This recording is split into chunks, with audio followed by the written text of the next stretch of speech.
Chapter 67.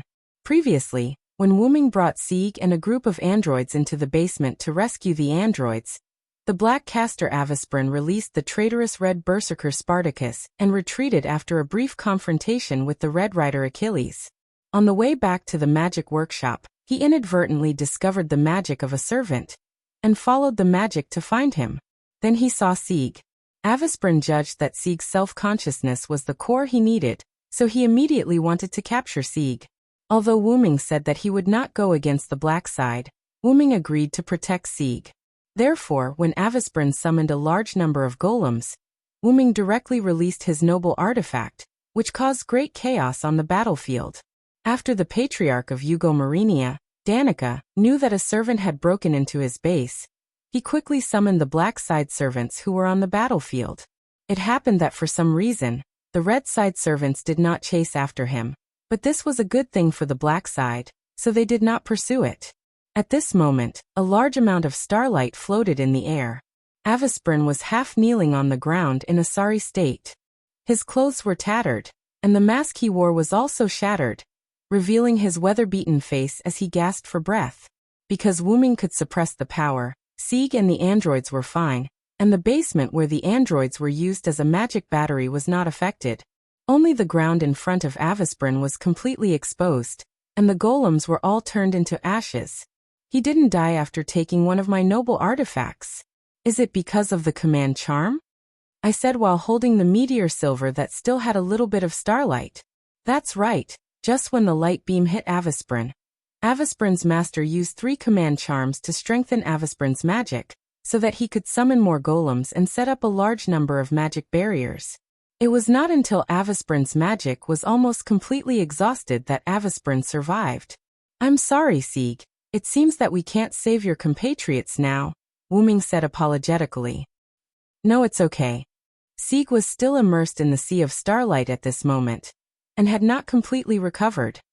Then hurry up and retreat first. With that, Wu-Ming took out another scroll and threw it to Sieg. This is an invisibility scroll that can temporarily block magic perception. You are a magician, so you should be able to use it. Sieg held the scroll, looking at Wu-Ming and the androids who were saved by Sieg on the battlefield with worry. We won't save our compatriots for the time being, you should retreat first. The female android who seemed to be the leader said to Sieg expressionlessly. Alright, let's hurry up and leave. You'll only drag me down later, Wu-Ming said. Yes, please be careful, Mr. Sodlek. With that, Sieg ran towards the other side of the battlefield.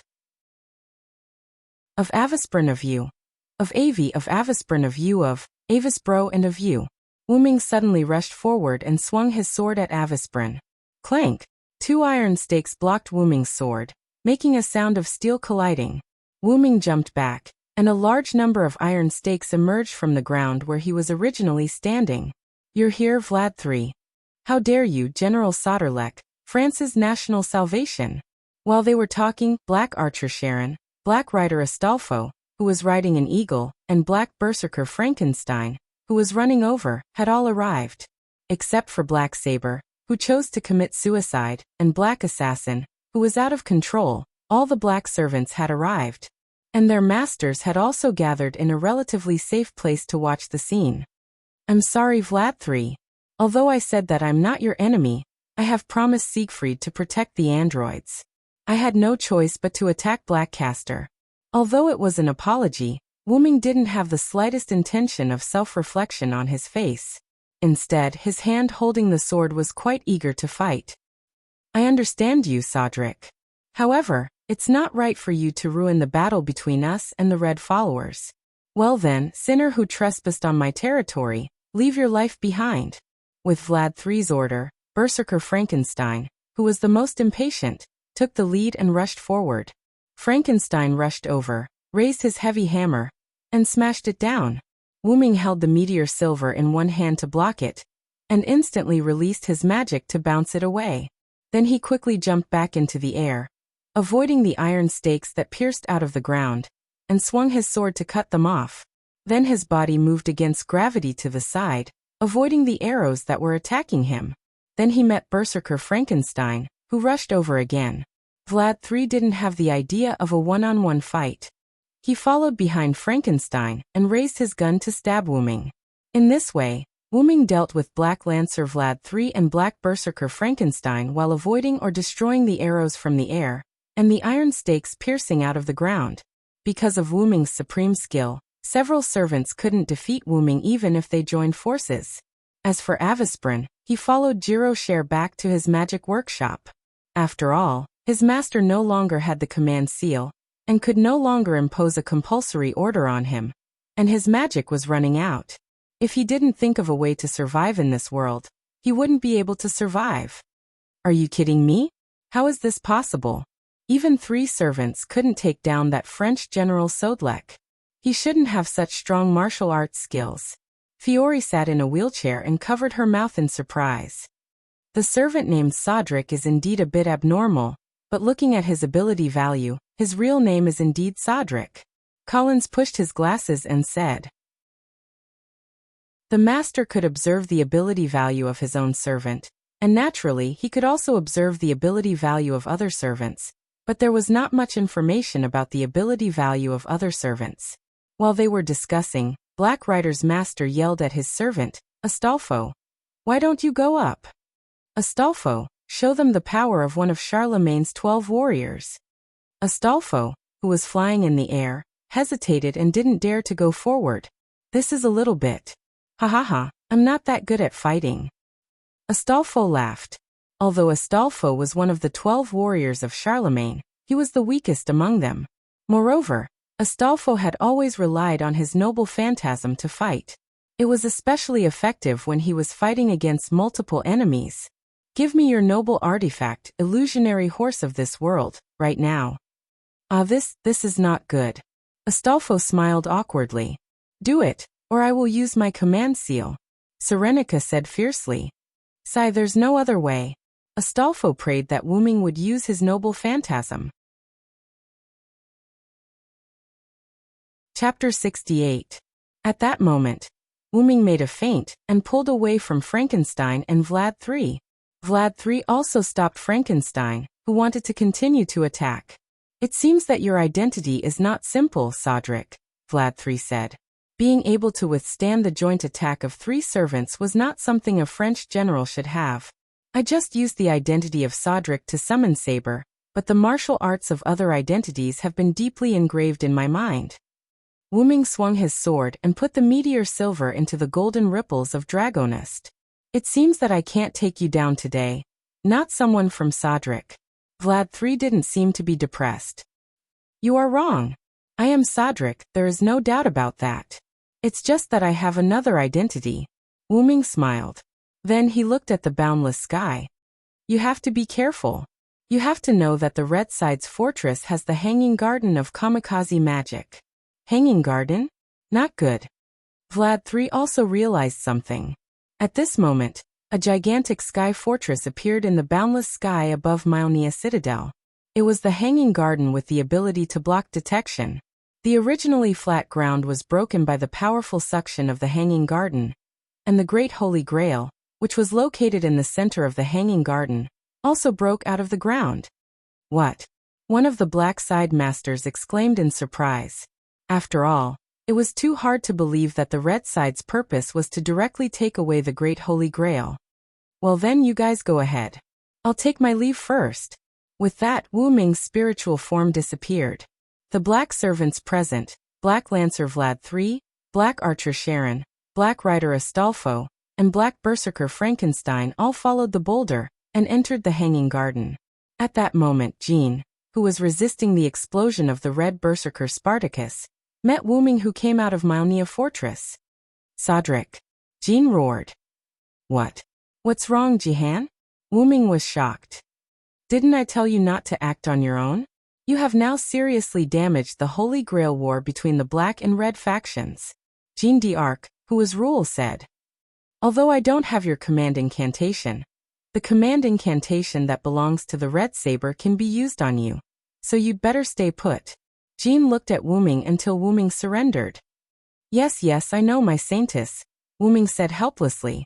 "Besides, I was just trying to protect Siegfried. After all, this is the agreement I made with Siegfried," Wu-Ming said with an embarrassed smile. Don't think I don't know what you're thinking. You're just looking for fun for yourself and protecting Mr. Sieg, Jean said. Really, you used to be like this too. You always acted on your own. If you didn't act on your own, you wouldn't have been accused of the mystic dragon, Jean said sadly. This was what was recorded in Wu Ming's history. The adventurous General Sodric was attracted to the Alps by the legend, and was ambushed by the British Army.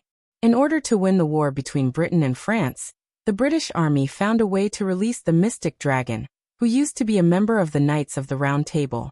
With the help of Sodric's wisdom, Sodric barely defeated the mystic dragon. Jeanne d'Arc also dared to lead her army.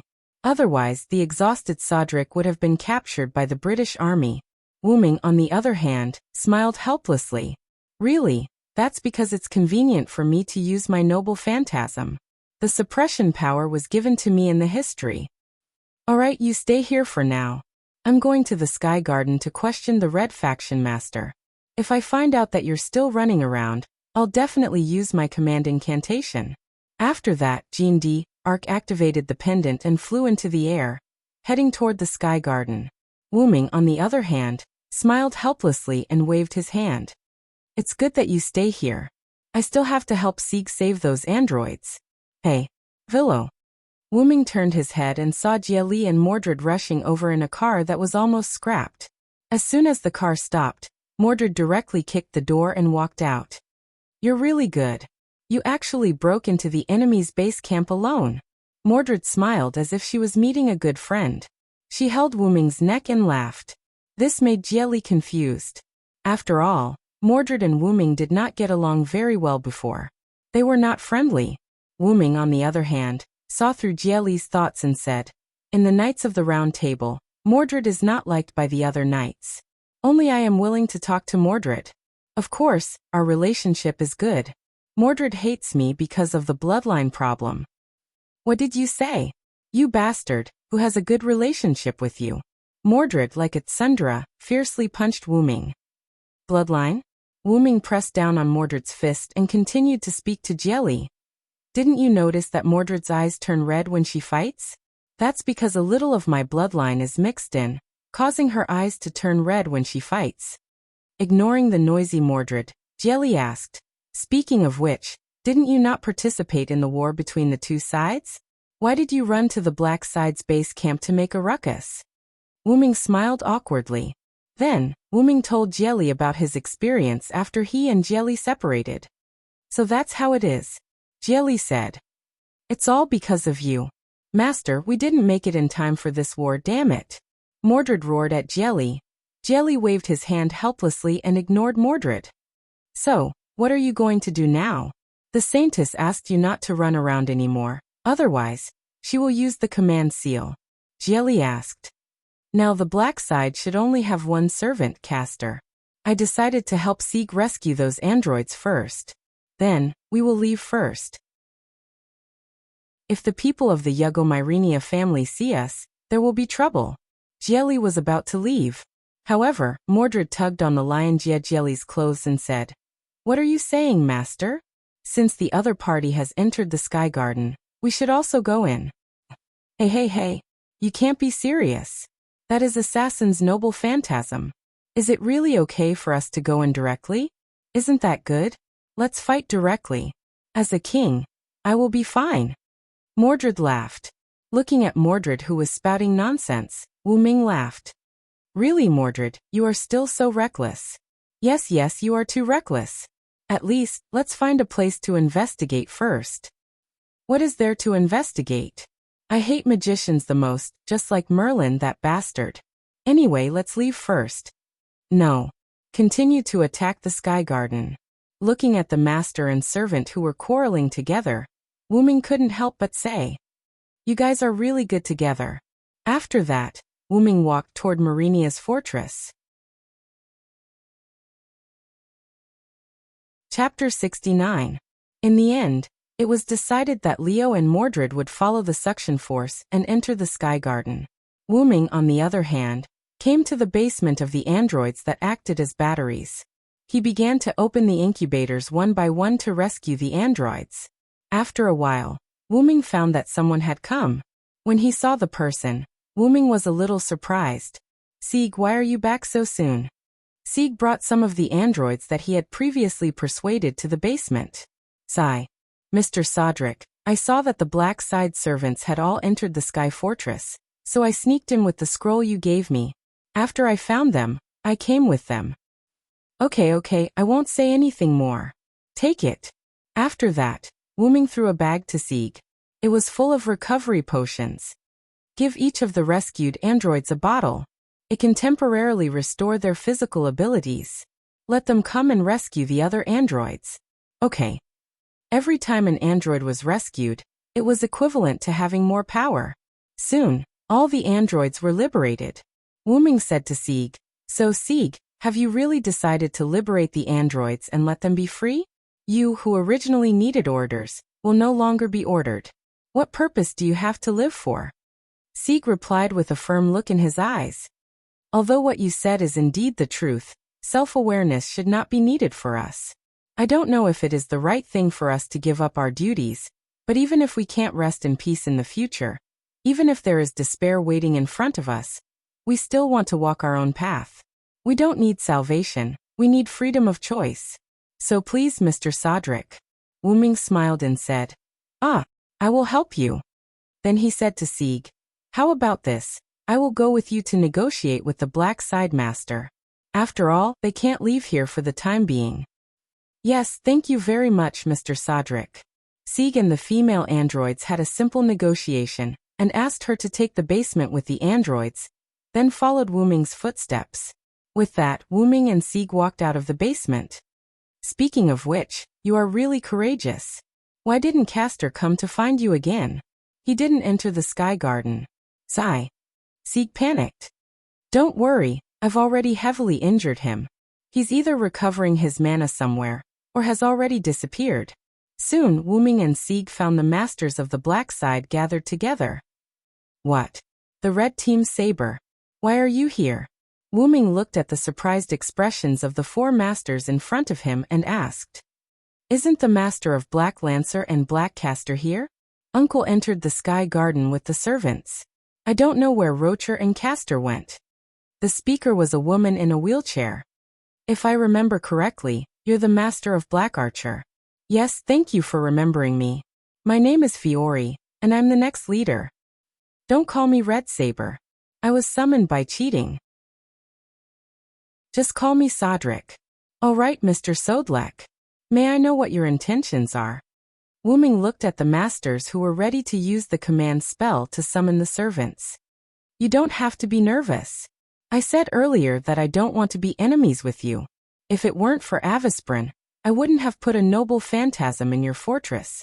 What I mean is very simple. What do you want me to do for you to let those androids go? What?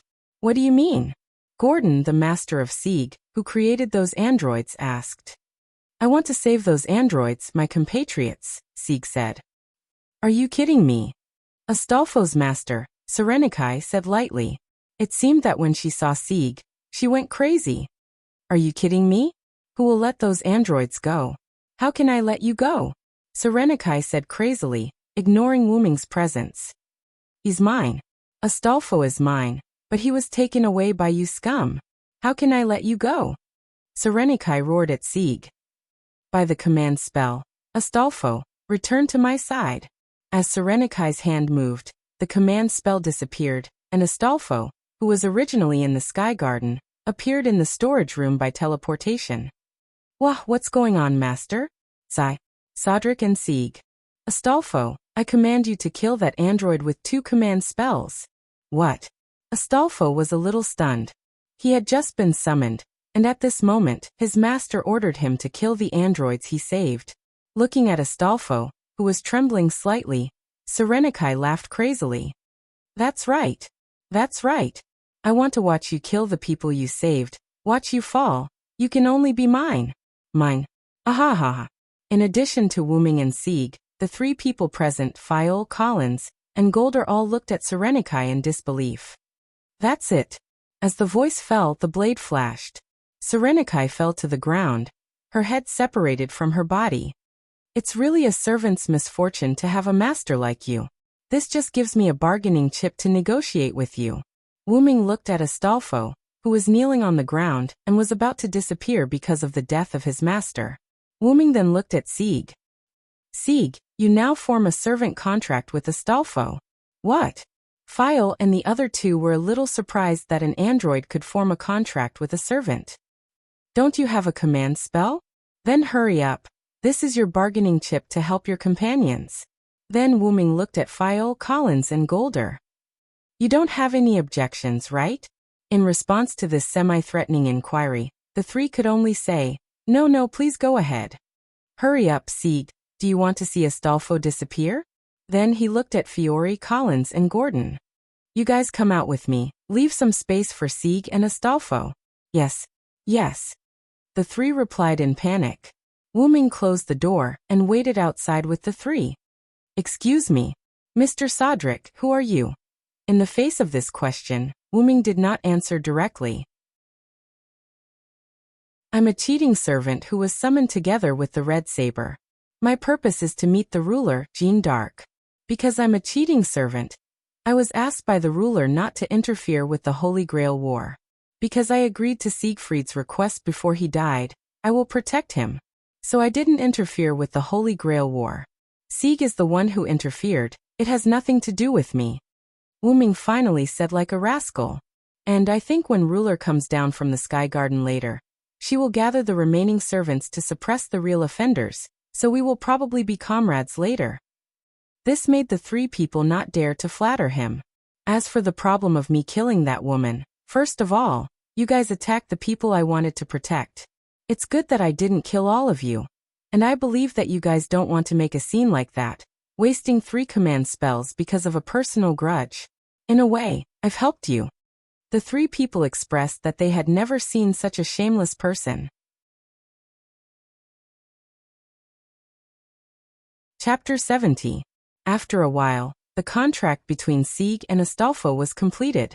Under the push of Wu Ming, Sieg said that as the master of Black Rider, he was willing to be used by the black side, but the premise was that the androids could no longer be used as mana supply, and the androids could no longer live in the castle. However, Fiore said that she was only the next patriarch, and the current patriarch, Danik, was still in the Sky Garden, so she couldn't promise Sieg, but she could temporarily settle the androids before Danik returned. Sieg agreed after discussing with the androids. And Wu Ming provided the black side's mana supply. Wu Ming took out a tool that could provide mana supply and gave it to Fiore, letting her connect the mana supply of each servant. Then, Wu Ming received a message from Leo. Wu Ming had told Leo before that if there was any change in the Sky Garden, she should immediately let Mordred pass it to Wu Ming through Leo. Soon, Wu Ming summoned the people of the Yugo Marinia family, including Sieg and Astolfo. I received a message from my master. Vlad III had been turned into a vampire and was killed by a red master. His master, Danica, had fused with the vampire and died together. Indeed, Archer also informed me that Uncle Danik and Lancer are dead, Fiore said. He is now retreating with Berserker, Ruler and Red Saber. It is estimated that they will reach Myrenia soon. As soon as she finished, the androids ran over to report that the black side had returned. In the conference room provided by Fiore, Joan of Arc, Wu Ming, Sieg, Astolfo, Fiore, Sharon, Cowles and Gold gathered here. Even Leo and Mordred were there. Except for Frankenstein, who belonged to Berserker, who did not participate, only Caster Avisbrun and his master Rock were missing. Joan of Arc began her analysis of Shiro Amakusa and the stakes of his wish. After knowing that the consequences would be severe, Yugo Marinia's side already had the intention of joining forces to stop Shiro Amakusa. After a series of non-critical analysis, Joan of Arc requested for everyone to work together. After all, this Holy Grail War was already in complete chaos. Fiore agreed to Joan of Arc's request on behalf of House Yugo Marinia.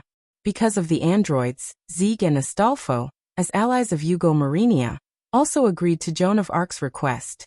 Their request to give the androids freedom was also approved by Fiore, who was now the acting patriarch. As for Wu Ming, he was originally a violator, so naturally, he had no right to speak. In addition, Wu Ming had a relationship with Joan of Arc, so he also agreed to Joan of Arc's request. After knowing Joan of Arc's skill, divine judgment, Liu Jiejie and Mordred also agreed to Joan of Arc's request with a command seal. Although they would choose to cooperate even if there was no command seal. After all, if the analysis was true, then they must defeat the red side. Originally, Mordred wanted 2 command seals, but Joan of Arc refused because each servant only had 2 command seals, and Wu Ming did not have a command seal, so he could only use Mordred's command seal. However, Joan of Arc never thought of using command seal to command Wu Ming. It was just an excuse to refuse Mordred's request. It could be seen that the village girl was quite smart. At this point, the Holy Grail War has been completely destroyed. Now the black side's purpose was to defeat the red side's servants and masters, and maintain the Holy Grail War. After the meeting was dismissed, everyone went to rest, but Wu Ming was chatting with Joan of Arc. In fact, Joan of Arc was telling Wu Ming about what happened in the Sky Garden. So that's how it is, Dracula? Wu Ming said thoughtfully. Yes, but what surprised me most was the master of all the red side servants, Shiro Amakusa. Joan of Arc was wearing a student's uniform, sitting on a chair. The sage of the Far East? I didn't expect him to get a body and live for 60 years. His mental power is strong enough. After all, planning for 60 years for a goal was not something an ordinary person could do. Only a hero who becomes a heroic spirit can do that. Wu Ming said slowly. Now that he thought about it, he was almost 60 years old. He couldn't remember. After all, age was meaningless for a race like the Dragon of Origin that was almost immortal. There must be something wrong with that man's wish. I think so. This must be the purpose of my summoning. Joan of Arc said. I see. I will do my best to help you. Please advise me, Joan of Arc. It was the first time he called Joan of Arc by her nickname, which made Joan of Arc feel a little awkward, but Joan of Arc responded. Okay, I'll leave it to you, Sodlek. At that moment, the outside of Malnia Citadel was shaking as if there was an earthquake. Wu Ming and Joan of Arc looked at each other and quickly ran out. In the courtyard, several servants and masters gathered together. What happened? What the hell is going on? Gold, who was wearing pajamas, hurriedly shouted. Soon, everyone saw the culprit that caused the earthquake. There was nothing he could do about it.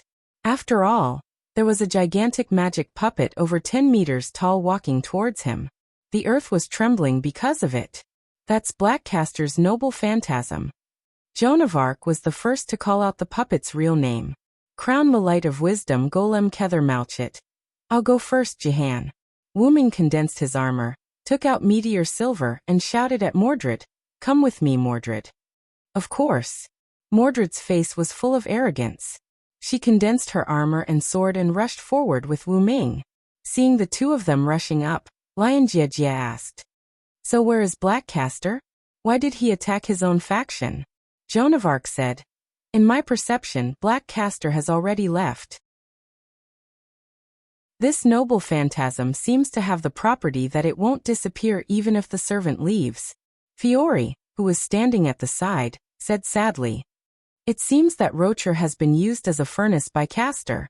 In fact, after Avisbrin was almost killed by Wu Ming, he went to crown the light of wisdom, Golem Kether Malchit, with his master Rocher. Because Avisbrin knew that his master had no command seal, and because his magical power was almost exhausted, even if he could barely keep his body from disappearing, it would be impossible for him to complete his noble phantasm in the future. Therefore, he tricked Rocher to come here as a condition for his noble phantasm's release. He turned Rocher into a furnace and sacrificed Rocher to release his noble phantasm. And he himself knew that he was also at death's door, so he gave up himself and turned into magical power to integrate into Crown Light of Wisdom, Golem Kether Malchit. After all, his wish was to complete his noble phantasm. Now that his wish has been fulfilled, there was no need for him to exist. Wu Ming and Mordred kept attacking Crown Light of Wisdom, Golem Kether Malchit, but it didn't have much effect at all. Therefore, all the damage was eliminated. That's the effect of Crown Light of Wisdom, Golem Kether Malchit, recreating the Garden of Eden, and there is no damage in the Garden of Eden. Joan of Arc shouted. You must make its feet leave the ground, and then crush its head and heart. Understood. Wu Ming shouted.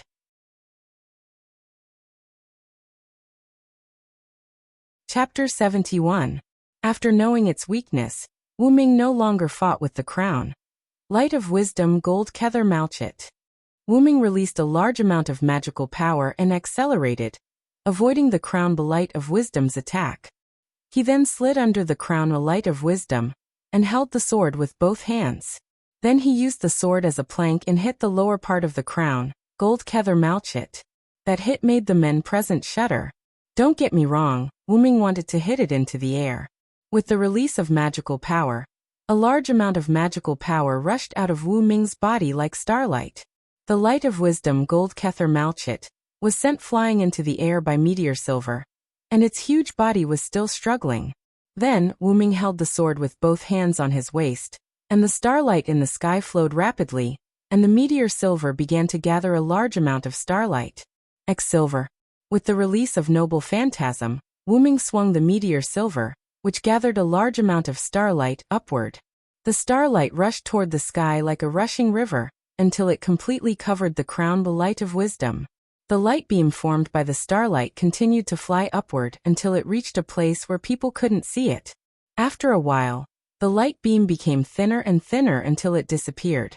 The 10-meter-tall crown of Wisdom Golem Kether Malchit was completely turned into ashes. Not even a speck was left. Only a little bit of starlight that had not completely dissipated was left. Wait for me, the Silver Knight stood in place with his sword. Masters such as Fiore, Collins, and Gold were all dumbfounded. Sieg was fine after all. He was just born not long ago, and he didn't know how powerful Noble Phantasm was. The heroic spirits were still fine, but they were also a little shocked. Ow. Ow. How is this possible? How could the French General Sodelec have such a powerful noble artifact? Gold said in a trembling voice. Indeed, Sodelec only fought against ordinary people, and he didn't do anything like that. He shouldn't have such a powerful relic. Collins gulped and pushed his glasses up. Hey, Ryder, are there only a few servants with such a powerful relic? This was the question Sieg asked Astolfo. Huh. Are you an idiot, master? Such a powerful relic is already considered a first-class servant, Astolfo said. Also, if I'm not mistaken, Sodelec's Noble Phantasm hasn't been fully unleashed. In other words, it hasn't been fully unleashed yet, said Sharon, the black archer who was assisting on the roof earlier. On the other hand, Mordred directly rushed over to Wu Ming's neck and laughed loudly. As expected of a Villo, what a beautiful attack. Wu Ming touched the armor, took back the Meteor Silver, and looked at Mordred helplessly. I told you to train with me, but you didn't listen. You even started a rebellion when I wasn't around. I really don't know what you were thinking. You bastard, shut up. What's there to show off? Even so, didn't I still end King Arthur? Mordred looked at Wu Ming with a fierce expression. Even if the two of them fought on the spot, no one would doubt it. I've been curious since the beginning. Red Saber has always called Mr. Sodelec a Villo. Could it be that Mr. Sodelec isn't actually Sodelec, but a Knight of the Round Table Villo? File, who was sitting in a wheelchair, asked. As soon as she asked, the scene became silent. There was no doubt that this was a secret for the heroic spirits. In fact, there's nothing to hide. If you still don't want to sleep, then I'll tell you my story. Because of the attack of the crown, Light of Wisdom, Gold Kether Malchit, Myrenia's fortress was also damaged, so everyone didn't plan to sleep. They had to clean up the damage first. Under the command of Cowls, the androids began to move the stones and clean up the damaged places. The servants also came to help, and Cowls, Gold, and others also joined in. Only File, who had difficulty moving, sat in a wheelchair and listened to Wu Ming's story. First of all, I'm Sodelec, but I'm Villo, a Knight of the Round Table. Wu Ming raised a larger stone, and the servants were responsible for cleaning up the stones that the androids couldn't clean up. Several people were surprised when they heard that. Is the story of Sodelec fighting the mystic dragon in the Alps true? File asked. What she meant was the rumor that Sodelec let Villo, a Knight of the Round Table's incarnation, take over his body was true. No, it's half true. I did fight the mystic dragon, but that was when I was Sodelec. Wu Ming crushed the boulder. Then he asked, do you know the legend of Villo, a Knight of the Round Table?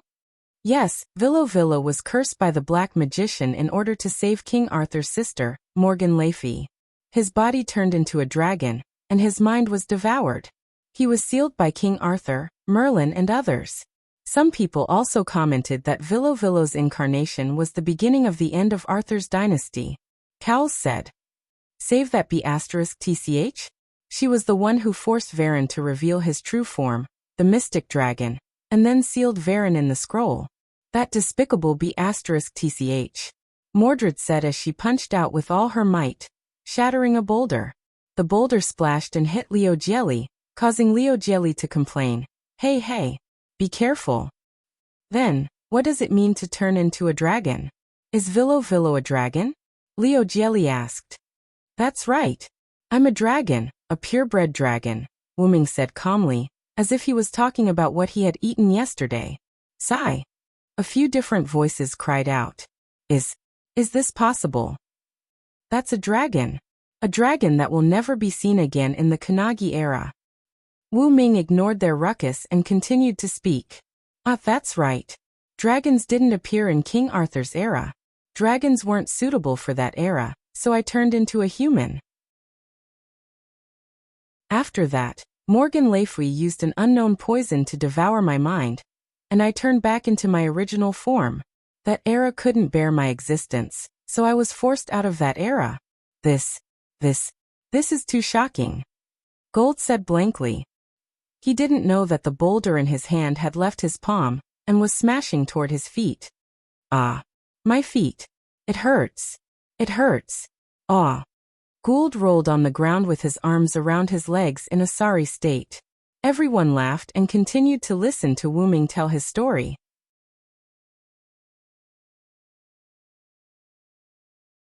Chapter 72. Wu Ming continued. After I was expelled from that era, I experienced a lot of things that this world doesn't know and doesn't record. Finally, I came to the origin. At this point, everyone stopped what they were doing. Even Golder, who was holding his feet and crying in pain, stopped talking and looked at Wu Ming quietly. To be honest, what's so good about the origin? It's all chaos. For humans, there's no benefit in it other than being assimilated by the origin. Wu Ming said contemptuously. The magicians present all knew that Wu Ming was mocking those magicians whose ultimate goal in life was to trace the origin. However, Patriarch Darnik of the Eugomarinia family also seemed to want to trace the origin, so they who carried the name of the Eugomarinia family belonged to this kind of people. Fyle, Collins, and Golder were all silent. Were they disappointed because the origin that the magicians had been searching for was easily found by the other party? Or were they sad because they were mocked by the other party? Wu Ming didn't know the reason for their silence, but Wu Ming knew that the 3 Eugomarinia magicians present were not evil people. From Wu Ming's point of view, the 3 Eugomarinia magicians present were not evil people. From Wu Ming's point of view, Fyle and Collins were not suitable to be magicians. This was not referring to their aptitude, but their personality, especially Fyle, who was like a little sister next door. Collins was fine. He could make up his mind to kill people, but he would not violate the morals in his heart. There was also Golder, the middle-aged fatty. He was proud, arrogant, and narrow-minded. Moreover, Golder had always disliked the androids, but Wu Ming could see that he had a deep impact on the androids that Ziegfeld had saved. Now, although he still spoke ill of the androids, he was much better than before in terms of details and attitude. In short, he treated the androids as humans. Then I lived in the origin. What? I know this may be unbelievable to you, but I really lived in the origin. My body is somewhat special. It can absorb the power of the origin to accelerate its growth. Then Wu Ming looked at Jean. Then, with the help of the suppression, I subconsciously reincarnated into a village in France. My physical body was still sleeping in my roots. After that, it's the story of Sodric. In order to be able to use the noble artifact that I had when I was a Villo, the suppressive force added the story of how I met the demonic dragon that the Villo transformed into. I see. That explains why you can use Villo the Knight's noble artifacts so freely, Fiore said. After Wu Ming finished speaking, the place was pretty much cleaned up. Then Wu Ming said, "All right everyone, hurry up and go rest. We need to conserve energy for the next few days and prepare to attack the space garden. Just like that, everyone spent an incredible night. It could be said that because of Wu Ming's words, several people couldn't fall asleep. The next day in the conference room. So, what happened again? Why did you call me up so early in the morning? Wu Ming said as he sat in his seat. Looking at a few yawning people who hadn't fallen asleep, Wu Ming looked at Jean again. He noticed that Jean had dark circles under her eyes. Was the impact of those words on Jean too much? Wu Ming thought. It's like this. Fiore sat at the head of the table and said, "Now there is a very urgent matter." After that, she took out a newspaper and placed it in front of everyone. "Jack the Ripper?" Jean said. "Is it Black Assassin?" Wu Ming asked. "Yes. Recently, more and more people have been sacrificed in the serial murder cases. Just last night, 8 people were killed. Now dozens of people have been killed, including magician," Collins said with a serious face. "We can't get in touch with our blood relatives in Tulifas, and they're probably already. Needless to say, they must have also been killed by Black Assassin Jack the Ripper. Although this is our Ujido Myrenia's matter, now we are unable to solve this matter, so we want to entrust the ruler to help us solve this matter. Black Assassin's practice has exceeded the rules of the Holy Grail War. As the ruler of this Holy Grail War, I have the obligation to stop Black Assassin. Please rest assured that I will help you." Jean looked at Fiore seriously. Fiore couldn't help but breathe a sigh of relief and said, "Great, I thought this would conflict with your identity as the ruler." "How can that be? Even if I'm not the ruler, I will still help you.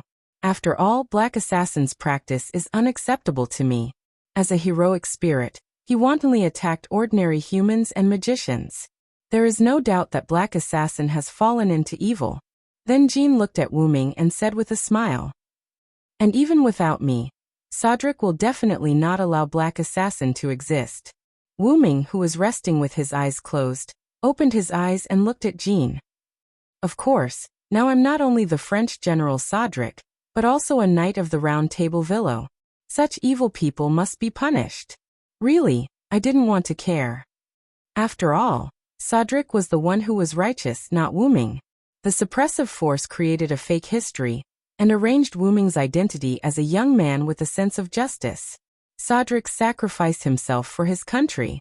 Although Wu Ming's sense of justice wasn't low either, he wasn't as righteous as Joan of Arc. However, Black Assassin Jack the Ripper is currently in Tulifas. Who knows, he might have infiltrated the castle, which would undoubtedly interfere with our plans. Yep, let's deal with Black Assassin Jack the Ripper first."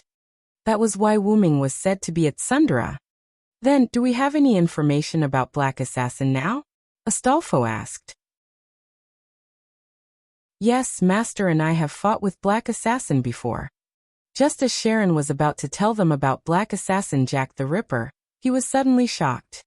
"What's wrong, Archer?" Fiore asked. "Master, do you still remember the information about Black Assassin?" Sharon asked. Sigh. "How is that possible? I clearly remember." Fiore was also shocked. "It seems that Black Assassin has a special ability to make people forget about him. As expected of the Jack the Ripper who fooled Scotland Yard," Wu Ming said. Wu Ming guessed that Black Assassin might have evolved into a noble phantasm because his true identity had not been discovered. Between August 7th and November 9th, 1888, Jack the Ripper killed 5 prostitutes in an extremely cruel way near Whitechapel in the East End of London. Jack the Ripper wrote many letters to Scotland Yard, the local police station, to provoke them, but he was never caught. It was not even clear whether Jack the Ripper was a man or a woman. Until now, no one had figured out who Jack the Ripper was. Wait, so we only know that Black Assassin's real name is Jack the Ripper, and we don't know anything else. Although I don't want to admit it, it is the truth.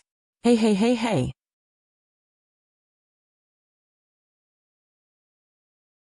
Chapter 73.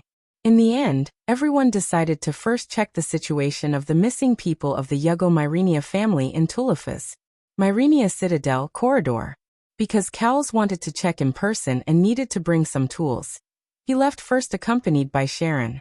Sieg and Astolfo seemed to have gone to find the androids. And Fiore became the patriarch because of Darnik's death, so she still had work to do. So now only Wuming and Jean were left. Wuming requested to set up some magic traps around Myrenia Citadel to guard against Black Assassin Jack the Ripper. At this moment, the two were on their way out of Myrenia Citadel. I really miss those relaxed days, Wuming said slowly with a nostalgic expression on his face. Joan of Arc was also deeply moved. To be honest, you've never been like a child since you were young. No matter what you do it well. You're calm and strict. Back then, there were many girls who fancied you. Jean covered her mouth and giggled. Wuming looked at Jean with a relaxed expression. I'm sorry, Jean. I didn't tell you about my past. How could that be? Jean shook her head. Because I know whether it is Villo or Sodlek, they are all you, aren't they? So I will accept them all. Then Jean showed a big smile to Wuming. After seeing this smile, Wuming also relaxed. Really? And you still say you are not a saintess? Your ability to heal people's hearts is really strong. But Jean was unhappy when she heard this, and began to preach to Wuming with a straight face. Really, Sodlek, I always said that I am not a saintess, and you still dare to tease me. Wuming quickly waved his hand and said, sorry. Then Wuming looked at Jean seriously. But for you to say such things, maybe you really are a saintess sent to the human world. Jean had a helpless look on her face. Hey Jean, do you remember our companion? Wuming's question silenced Jean. Then she slowly said, how could I forget? They are our companions who fought off the invaders with us. That's right. This is a memory that can never be forgotten. Especially after you were captured. Gil and the others asked Charles VII, who had ascended the throne with your help, to send troops to arrest you. They knelt for 3 days and 3 nights. Is that so? I'm really sinful. Jean's face was slightly sad. Clearly, this holy maiden was unwilling to see her companions treat her in such a manner. Charles VII also wanted to save you back then, but he couldn't do it in the current situation. Gil and the others couldn't do anything either. Wuming looked at Jean. So I'm here. The atmosphere gradually became sorrowful. We were born together in a village called Domremy. We left the village together and fought together for 2 years. In the end, we were burned to death together. If there's anything I regret, it's that I didn't get to see the smiles of the French people defeating the invaders. But I don't regret it, Sodric. Jean looked at Wuming. I have sinned deeply, and I have always felt lucky to be able to return to the arms of the Lord in the end. Then Jean looked ahead and continued to speak. But I think it is a happy thing to die with you, although I don't want you to be burned to death. Then, after seeing the gate of Myrenia, Jean quickened her pace and walked out of the castle. Wuming gradually stopped and looked at the back of the holy maiden. As expected of someone who looks just like Leah. With that, he strode forward again. Well, I'm just not satisfied with the lack of a Hogue. If Jean heard this, she would probably roll her eyes again. She might also ask who Leah was. Outside Myrenia City, Wuming took out a large number of scrolls from the Golden Ripple, and they piled up in front of Wuming's chest. Then Wuming said to Jean, these are the magic scrolls I accidentally obtained when I left Britain to travel. Jean, you and I will take half of these scrolls, and insert them around Myrenia City in a circle. Well, but it's surprising that my true name decipher didn't activate. I think these scrolls have a Nordic style, but they don't look like it, Jean said while holding a long roll of scrolls. Well, maybe it's because this is not the magic of this world. After all, this is what I got in another world, Wuming said. Hey, another world? Then you have to deal with these magic of another world properly. If you are accidentally discovered by the people of this world, those magicians will definitely go crazy again, Jean said with a smile. Yes, these scrolls will disappear after they are activated, and the magic will automatically dissipate when the time limit is reached. Don't worry, Wuming explained. Then let's get started. After that, Wuming and Jean began to arrange the scrolls. To ensure the powerful effect of the magic, Wuming told Jean to arrange the scrolls in a certain pattern with a specific technique. Although Jean was a ruler, she was still a village girl, so it was a bit difficult for her to solve some profound problems. Wu Ming could only smile helplessly and let Jean help him arrange the scrolls. Soon the two completed the arrangement of the scrolls. Wu Ming smiled and said to Jean, "Jean, I remember you relied on a high school student, so do you know how to do math questions?" "I don't understand." "Ha ha ha." Jean laughed, but the laughter was weak and awkward. Wu Ming shook his head. "It's better for you to be a village girl. Leave the saintess to others." Wu Ming knocked Jean's head. Then Wu Ming didn't care about Jean, who was holding her head and acting cute, but began to activate the scrolls. It is said that the magic spells in Yggdrasil are some similar to English words. As long as you reply in English, you can basically recite the spell. As a spell similar to English words blurted out from Wu Ming's mouth, the scrolls inserted into the ground began to be burned by blue flames and instantly turned to ashes. Jean couldn't help but look around. As the scrolls disappeared one by one, the surrounding atmosphere and air seemed to be buried by something and became extremely sticky. The amount of magic in the atmosphere gradually increased, and when it reached the density of the atmosphere that modern people couldn't stand, Wu Ming stopped. Then Wu Ming opened another golden scroll and dripped a drop of his blood on it. The scroll seemed to be activated, and it was instantly burned to ashes by blue flames. At this time, the amount of magic in the air returned to normal. Really, because of the influence of my class, I can't use high-level magic at all. The scroll just now was forcibly released with my own blood. Wu Ming said somewhat unhappily. Those scrolls were some magic scrolls between level 40 and 60, which dealt with Wu Ming's skills. Magic C studied magic a little, but didn't pay much attention to magic. Because of Magic Dragon, the level was slightly increased. If it weren't for Magic Dragon, Wu Ming could only use level 20 to 40 magic. According to Wu Ming's inference, Yggdrasil's magic and the corresponding level of the moon world corresponded like this. Level 0 to 20 was E, level 20 to 40 was D, level 40 to 60 was C, level 60 to 80 was B, level 80 to 100 was A, and super magic was EX. The golden scroll just now was a level 80 item. Okay, now it's almost done. At this time, the rest of the people were almost ready.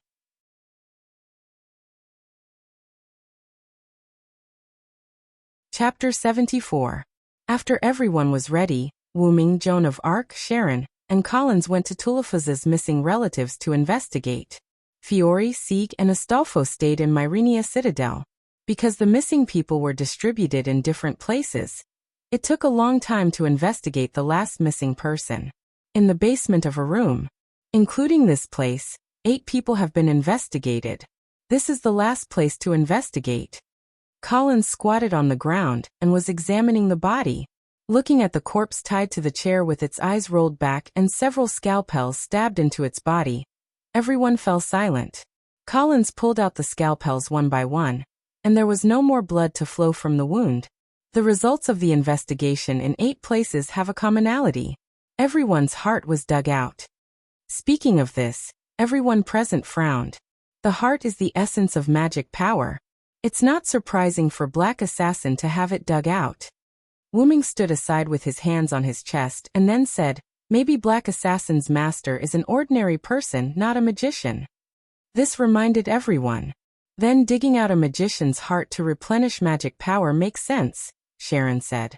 In addition to digging out the heart, the body looked like it was interrogated before death. And the torture method was extremely cruel, Collins said. The strange thing is that some of the bodies have traces of torture, and some of the bodies have no traces of torture. That's what's strange. Sharon continued what Collins was about to say. Is it possible that Black Assassin needs people's fear so they tortured these people? Joan of Arc asked. Impossible. This can't explain why some of the bodies have no traces of torture. And it's not that there wasn't enough time. We were all busy with the war between the Black and Red before, and we didn't have time to care about Black Assassin. Wu Ming shook his head and said with a frown, "I thought it was a magic ritual, but it doesn't look like it," Sharon also said. Cowles stood up and walked back. "In that case, I'd better implement remnant memory." Jean did not understand these magic tricks and asked, "What is that?" "It's a kind of magic that can obtain information about them before they die, although it's a little dangerous." Collins took a chair and said, But now we can only abandon the rook to save the king. Wait. Wuming seemed to have sensed something and quickly said. After that, he rushed out in an instant, leaving only one sentence. The magic trap I left in Myrenia has been triggered. The opponent is a servant. What? Ka Rong immediately ran over as well. Berserker! Cowles shouted to Sharon. Ah! Cried Frankenstein and ran out. The people being interrogated are all people who have the password to open the mechanism in Myrenia Citadel. So that's how it is. Black Assassin wants to attack Myrenia Citadel, Collins analyzed. After listening, Jean hurriedly ran out. Only Kells followed him out unhurriedly. After all, no matter how fast he was, he could not reach the speed of a servant. Not to mention he needed to calm down. Cowles picked up his phone at this time and wanted to call his sister, but at this time, the phone showed that there was no signal. Sister, please don't let anything happen to you. Cowles could only pray like this. At this moment, Hugo Myrenia family Myrenia Citadel. Around the edge of the citadel, magic formed a protective barrier, protecting the entire citadel in a hemispherical shape. The outside of the protective barrier was filled with thick fog, including the roof. The cyborgs who were originally left outside Myrenia Citadel also withdrew. In the hall at the entrance, Gold, Sieg, and Astolfo were checking these cyborgs. Some of the cyborgs were outside the protective barrier and inhaled slight fog acid. Fortunately, they were treated in time, and there were no casualties for the time being. Gold asked at this time, "Where is Fiore now? Is there a guard around her?" A cyborgs on the side replied, "The Patriarch is now in the former Patriarch's study. There is no guard around her at the moment." As soon as he heard that, Sieg immediately turned around. "Hurry, Ryder, the enemy may be a servant." Oh. Understood. After saying that, the two quickly ran toward the study. Gold was left behind with a confused look. At this moment, the protective barrier outside seemed to have reached its limit and broke with a bang. The thick fog spread to Myrenia Citadel at a speed visible to the naked eye. Damn it. Gold quickly took out a golden sandalwood-like box, put it at the door, opened the lid, and a purple smoke came out. This purple smoke seemed to have the effect of blocking the thick fog, and the thick fog did not come in through the gap of the main door. However, other places in Myrenia Citadel were invaded by the thick fog.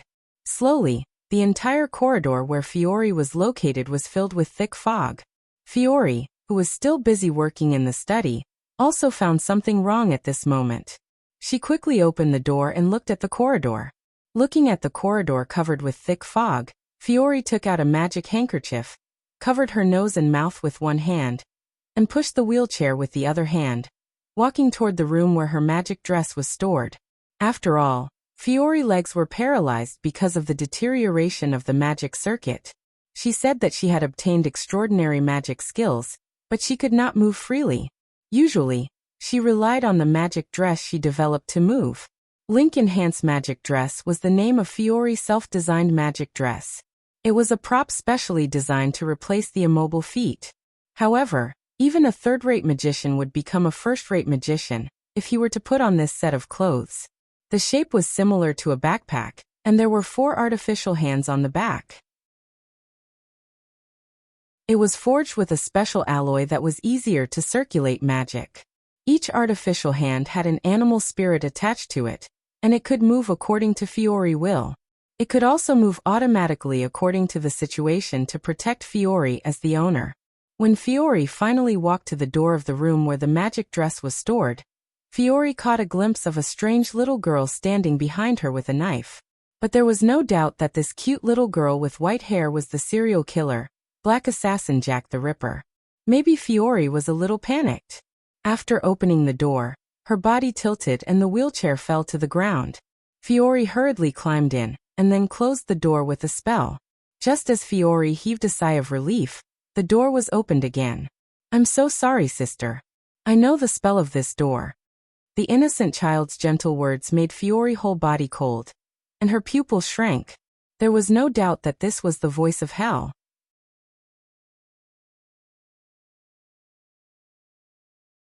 Chapter 75. Fiore hurriedly reached for the box on the table, But how could Jack let her get it? Jack jumped lightly and stood on the table. He stepped on the box and picked it up. This must be something very important to Big Sister. I can't let you get it. It was still that sweet voice, but Fiore still couldn't hear the sweetness. Is that so? Then I'll use this first. Fiole suddenly raised her hand, which had been equipped with a magic suit at some point in time.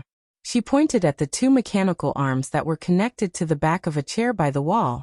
Following Fiole's command, the mechanical arms shot out magic bullets. Jack jumped back and used the box in his hand to block the attack. Then Fiore made a prompt decision. She equipped the mechanical arms and jumped out of the window. Pung! The window was broken. Fiore relied on the mechanical arms and barely reached the ground. Just as she stabilized her body, she saw a sword attack. Ka! One of the mechanical arms was broken. It was cut off by Black Assassin Jack the Ripper, who had caught up with Fiore with agility. Big Sister, because of the magic trap outside, I wasted a lot of time. Assassin took the dagger that was still dripping blood, and walked in front of Fiore, who was paralyzed on the ground. Be obedient and let me kill you, Big Sister. At this moment, a meteor-like light arrow shot toward Jack. Jack nimbly jumped back and dodged the light arrow.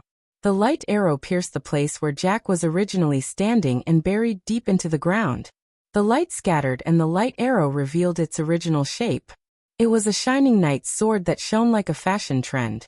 Oh, a weapon I've never seen before. Is it a servant? Jack said to himself. At the same time, he looked in the direction of the light arrow in the fog.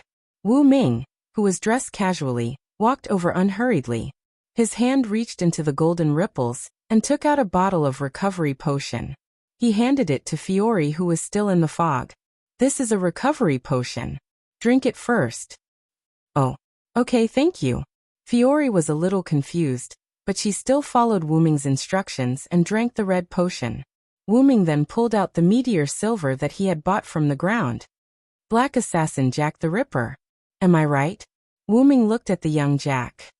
That's right, I'm Jack. So, big brother, do you want to be killed by me? Jack asked innocently. I'm sorry, but I'm here to crusade against you. After saying that, Wu Ming pressed the tip of the meteor silver sword to the ground, and instantly released all of his magic power. The release of mana led to the movement of the air. At this moment, the mana produced by Wu Ming's body instantly blew away the thick fog that covered the surroundings. What? Jack cried out in surprise. Although the fog was also a type of fog, it was formed by Jack's noble phantasm. He did not expect it to be blown away so easily. Then, Wu Ming instantly put on his armor and rushed forward. Because of Wu Ming's B+ dexterity attribute, his dexterity was comparable to that of a rank A. Even Jack almost could not react to this attack. Bang! The ground was shattered by Wu Ming's knight's sword. Jack narrowly avoided this attack, but before she could stand firm, Wu Ming rushed up with his sword again. Realizing that she could not avoid it, Jack tried to use the dagger in her hand to block the knight's sword that pierced through the air. However, it was useless. Jack's weapon could not defend against Wu Ming's A+ strength. The huge impact sent Jack flying. A wound from her left shoulder to her right abdomen appeared on Jack's body, and blood flowed freely. It hurts, Mom, it hurts, Jack said weakly as she lay on the ground. That's enough, Black Assassin. Wu Ming held the meteor silver and looked at Black Assassin, who was lying on the ground and unable to get up again. However, Jack's figure became illusory. Wu Ming sensed that something was wrong and rushed up. Wu Ming fiercely stabbed his sword into Jack, who was paralyzed on the ground. The meteor silver stabbed into the ground, and Jack, who was originally here, was gone. Command curse? Wu Ming pulled out his sword and said calmly. Then Wu Ming looked around.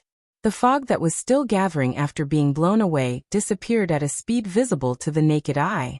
Master, Sharon, who was dressed in ancient Greek clothing, jumped down from the roof. Master, are you okay? Sharon crouched down and wanted to help Fiore, who was lying on the ground. I'm fine, Archer. It's all thanks to Mr. Sodrick this time. Fiore stood up with Karen's help and thanked Wu Ming. Thank you very much, Mr. Sodrick. Thank you, Mr. Sodrick. I will repay your kindness to my master. Sharon also thanked Wu Ming. Alright, don't thank me yet. Take Fiore back to rest. I'll go see how the others are doing in the fortress. Then Sharon brought Fiore back to the room. Wuming saw Sieg and Astolfo, who hurried downstairs. Mr. Sodric, how are you? Are you okay? Sieg asked worriedly. The fog has dissipated. Did Assassin retreat? Astolfo asked. Wuming put the meteor silver into golden ripple and said to the two, Black Assassin Jack the Ripper has been injured by me. When I dealt the fatal blow, his master used a command curse to summon him back. After saying that, Sieg and Astolfo let out a sigh of relief. After all, they knew that the other party was not a powerful servant. By the way, are some of the androids poisoned? Wuming asked. Yes, because some of them accidentally inhaled some of the fog outside the protective shield you set up. But there are no deaths for now, Astolfo said. Then I'll give you these. After saying that, Wuming opened the golden ripple again and took out a large amount of red potions from it. I've given it to you before, and you've used it before. You should know how to use it. Give it to the androids. Sieg and Astolfo held more than 10 bottles of red potions and looked at Wuming, not knowing what to do. That, Mr. Sodric, you haven't used all the potions you gave us before. You don't have to give them to us anymore. Sieg asked carefully. Yeah, I would have forgotten if you didn't mention it. Astolfo agreed. Wuming just smiled faintly. Save the extra for later. If one day I'm not here, you won't be able to find me even if you want to. With that, he strode towards Jean, who had just rushed over. Looking at Wuming and Jean talking about the attack, Sieg was a little stunned. Astolfo noticed it and asked, What's wrong? You look very confused. Mr. Sodric, I miss the humans of this era. I almost forgot the fact that he is a heroic spirit. Astolfo thought for a while and said, Maybe Sodric has experienced a lot, so it's easy for him to go deep into various eras. After all, didn't he say that he traveled through the world as a dragon? He must have experienced several different eras.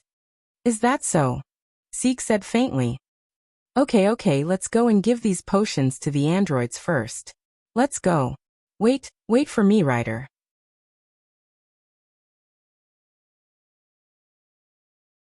Chapter 76. Evening, Myrenia Citadel, Conference Room. Everyone sat in their chairs and looked at Wuming, who was analyzing the situation.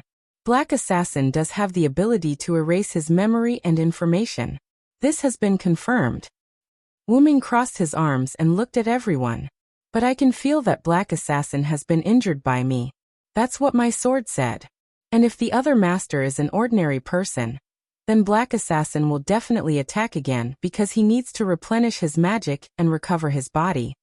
Collins put the organized files on the table and said, According to our investigation in Japan, at the place where our original master of Black Assassin, Xiangliang Leopard Horse, was killed, there were no traces of the death of the sacrifice used, the 6 guides Lingxia. Furthermore, there were no signs of a transfer charm in Xiangliang Leopard Horse's hands. It can be inferred that during the summoning process, the 6 guides Lingxia was automatically selected as its master by Black Assassin. And after the original master Xiangliang Leopard Horse summoned Black Assassin, it killed Xiangliang Leopard Horse. This is the information of 6 guides Lingxia. In other words, the other party will definitely attack again, right? Astolfo said.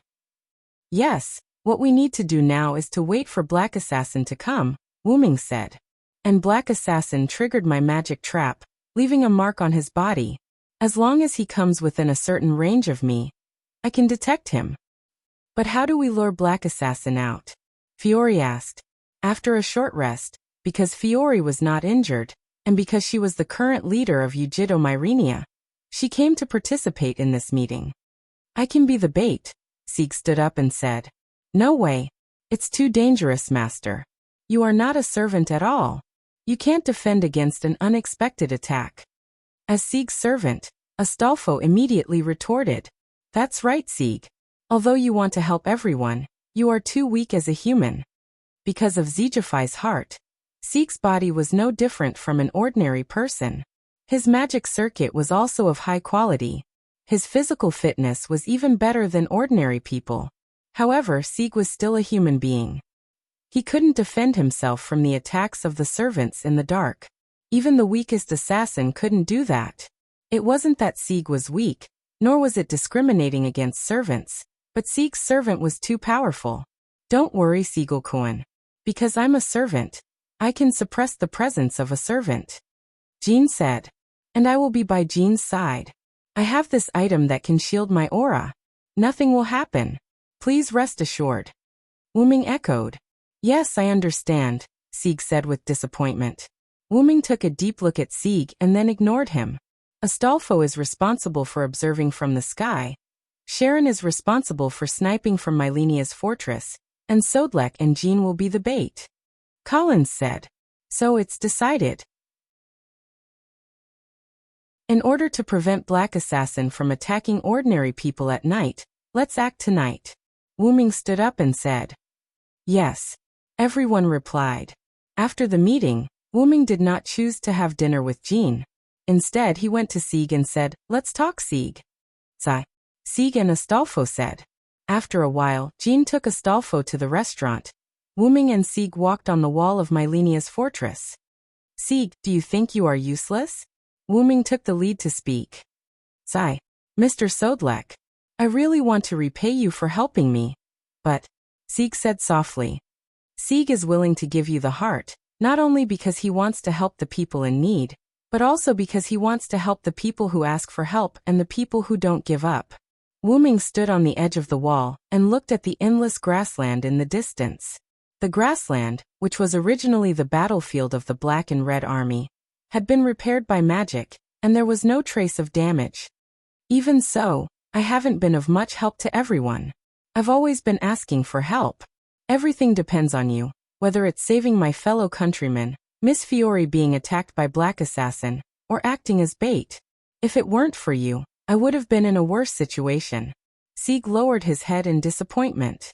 You underestimate yourself, Sieg. Sieg did not speak, but looked at Wu Ming with some doubts. Let's not talk about the fact that you have the best magic circuit as an android. You are now the master of a servant. Wu Ming turned around, looked at Sieg, and continued. The master of a servant is not something that any magician can be, not to mention that you became a master by virtue of your bond with a servant. Although he saved you out of a sense of heroism, he was willing to conclude a contract with you because he remembered your character, and Astolfo saw it in his eyes, and he recognized you as a human. You conveyed your will to me, to the people of Yugo Marinia. Otherwise, even I alone can't change their view of you. What Wu Ming said was true. Afterward, Wu Ming told Yugo Marinia and the others about Sieg's thoughts. After listening, they were silent for a long time. Only Golder was a little uneasy, but under Wu Ming's pressure, he didn't say anything. And those androids, I believe they must be grateful to you now for helping them win freedom. Then Wu Ming turned back. Wu Ming looked at the vast night sky and said, Let's take the example in front of us, valiant spirit, a servant. Look at Astolfo. His power is weak among the servants. Some powerful magicians can defeat him, but have you ever seen him discouraged? You know the story of Astolfo, right? His strength in the legend of Charlemagne is too different from the other warriors, but he can still be ranked as one of the 12 warriors of Charlemagne. Do you know why? Wu Ming asked. Sorry, I don't know, Sieg replied. It was too complicated for an android who was born not long ago. That's because he has the power of the heart. The power of the heart. Sieg said thoughtfully. Whether it's the declaration of destruction that can break all magic from the witch, or the lost spear of Argalia, or the magic horse from the evil magician Atlanta, Astolfo relied on the power given by others to get through the difficulties. And Astolfo has a strong heart, a casual and upright character, so he was entrusted by so many people. It was precisely because Astolfo didn't care much about these external forces that he was included in the list of her noble phantoms. The strength of the heart is the real strength. The strength of the heart is the real strength. Sieg muttered this sentence, thinking, This is what my grandfather who adopted me told me, and I always remember the truth he taught me. Then, as if he had thought of something, Wu Ming said, Right, by the way, protecting you wasn't just because of Ziegfeld's request, but also because I have a whole new level of respect for you. Also, since you have accepted Ziegfeld's heart, you must have also obtained his power, but it hasn't been activated yet. Wu Ming turned around and was ready to leave. After all, if he didn't leave, his stomach wouldn't be able to stand it. Think about it, don't worry about us tonight, believe in the power of the heart.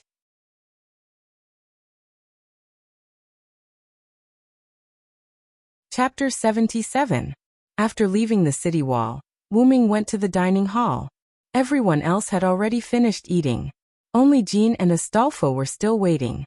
Jean returned to the dining hall because her body needed to eat. Astolfo didn't need to eat, but he would eat with Sieg. Wu Ming was the same. Wu Ming would eat with Jean. "Yo, Cedric." Astolfo greeted him warmly. "How is it?" Jean asked. "He won't understand in a short time.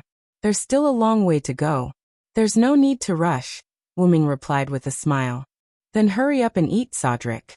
After a while, Cedric and Jean were almost done eating, but Sieg still hadn't arrived. "Why isn't Sieg here yet? Did you make him stupid, Cedric?" Astolfo said while lying on the table in boredom. Coincidentally, Sieg pushed the door open and entered just as Astolfo finished speaking. "Sigh, Mr. Cedric." Sieg was a little embarrassed because he had just been lectured by Wu Ming.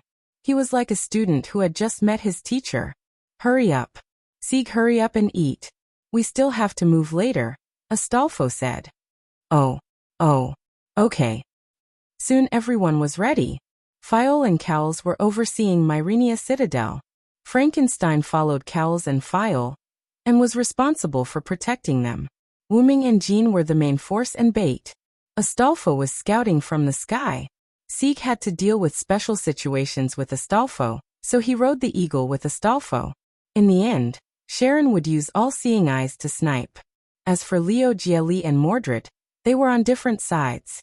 Even with Wu Ming, Leo Gielli still insisted on moving separately. After discussing how to deal with Shiro Amakusa, the two of them found a graveyard near Tulifa's and left Myrenia Citadel. "Let's go, Jean." "Okay." Wu Ming took out a bottle of potion and drank it. This was a high-level potion from the YGGDRESSIL, World Tree, that had a special invisibility ability. It could block the detection of skills, and only the detection of buildings could see through it. After drinking it, Wu Ming instantly became transparent. After seeing Wu Ming disappear, Jean suppressed her magic power and began to act as bait on the street. Because of the man-killer fiends that appeared in Tulifa's, no one went out at night. The moonlight shone on the ground, and Joan of Arc, wearing a student uniform, walked on the street step by step. Many residents were already asleep, and there were only a few households with their lights on. Even so, the surroundings were not dark. After all, the moon tonight was much brighter than usual. Wu Ming hid his figure and followed behind Joan of Arc. "Although the plan is good, I'm afraid that the other party won't play by the rules." Wu Ming thought so.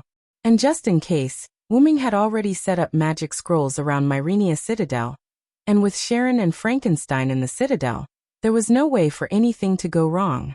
Fortunately, Black Assassin wasn't as sly as Wu Ming thought. Slowly, the surroundings started to become foggy. Whether it was Sharon, who was using clairvoyance to observe from the top of the Citadel, or Astolfo, who was riding an eagle together with Sieg, they were all tense as they observed Joan of Arc's surroundings. At the corner in front of them, a black shadow flashed by, and Joan of Arc saw it. It was as if the shadow was luring Joan of Arc. "Seems like the other party isn't a simple person. He knows how to lure the enemy," Wu Ming said from behind Joan of Arc. "Then do we need to chase after him?" Joan of Arc asked without turning her head. "Of course, the other party has already created an opportunity for us. How could we not use it? Don't worry, I'll be right behind you." Yeah. After that, Joan of Arc rushed to the place where the black shadow disappeared. After a series of tossing and turning, the black shadow led Joan of Arc to a residential area that was accessible in all directions. Joan of Arc stood in an empty place and carefully observed the surroundings. On the roof of a residential building behind Joan of Arc, Black Assassin Jack the Ripper's figure emerged. "From now on, it will be hell." Black Assassin was seen in a pose, holding the two swords backward and chanting, "We are fire, we are rain. Strength. Mary Ripper." The moment he shouted out the noble phantasm, Black Assassin rushed to Joan of Arc. Joan of Arc immediately sensed the danger, and quickly condensed the armor and the holy flag. Clank. What? Black Assassin Jack the Ripper shouted in disbelief. His pair of daggers were blocked by something invisible. Wu Ming appeared, holding the meteor silver, and was in a stalemate with Jack's daggers. Long time no see, Assassin Jack the Ripper. The moment he saw Jack the Ripper, Wu Ming recalled all kinds of information about Jack before. Wu Ming lifted Jack and sent him flying. Jack flipped in the air and stabilized his body when he landed. Why? How can you be okay? Jack's noble phantasm, Mary Ripper, used 4 level D daggers to inflict curse-type damage on enemies with specific conditions. When the conditions were met, there would be a curse effect of resentment. It was said that there were more than 80,000 prostitutes in London's slums who were killed and thrown away for the sake of living. There were 3 conditions. Night, female, fog. If Jack used his noble phantasm when all the conditions were met, the target's internal organs would immediately be pulled out of the body and become a corpse to be dissected. If the conditions were not met, it would only inflict damage, but at this time, every time the conditions were met, the power would also increase. But, big brother and big sister, why are you okay? Jack's noble phantasm was not a dagger attack, but a curse, so it could be used from a distance. That meant it could be targeted from a distance. Even if someone blocked the noble phantasm, the targeted person would be hurt. Jack was a little confused. Even if it couldn't cause a fatal blow to the opponent, it should at least cause some damage. But Jack looked at Wu Ming. He clearly hit Wu Ming, but he didn't see any effect. And Joan of Arc, who was behind him, also didn't seem to be affected. How can using a curse on the mystic dragon work? Wu Ming said sarcastically. Mystic dragon EX. Entangled by the so-called curse of being possessed by the mystic dragon, cursed as a dragon with huge magical power, basically ignoring all negative effects. The curse of 80,000 abandoned babies is not enough. Wu Ming shouted. And I have resistance to curses. Even if you hit me, it will only cause a little damage, and it can't cause fatal damage to me at all. Joan of Arc, who was holding the holy flag, said. What was needed to defend against the effect of this noble phantasm was not physical defense, but resistance to curses. It happened that Joan of Arc, as a saintess, naturally had resistance to curses, and her level was not low. Surrender, Jack. If you surrender now, I won't kill you. Sigh.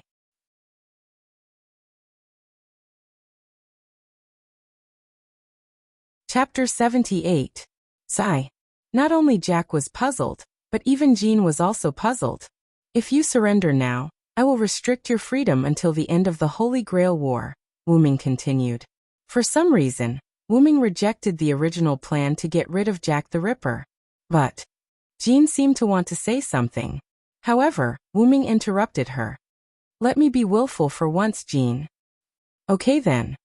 After all, Jean and Cedric were close friends who had gone through life and death together.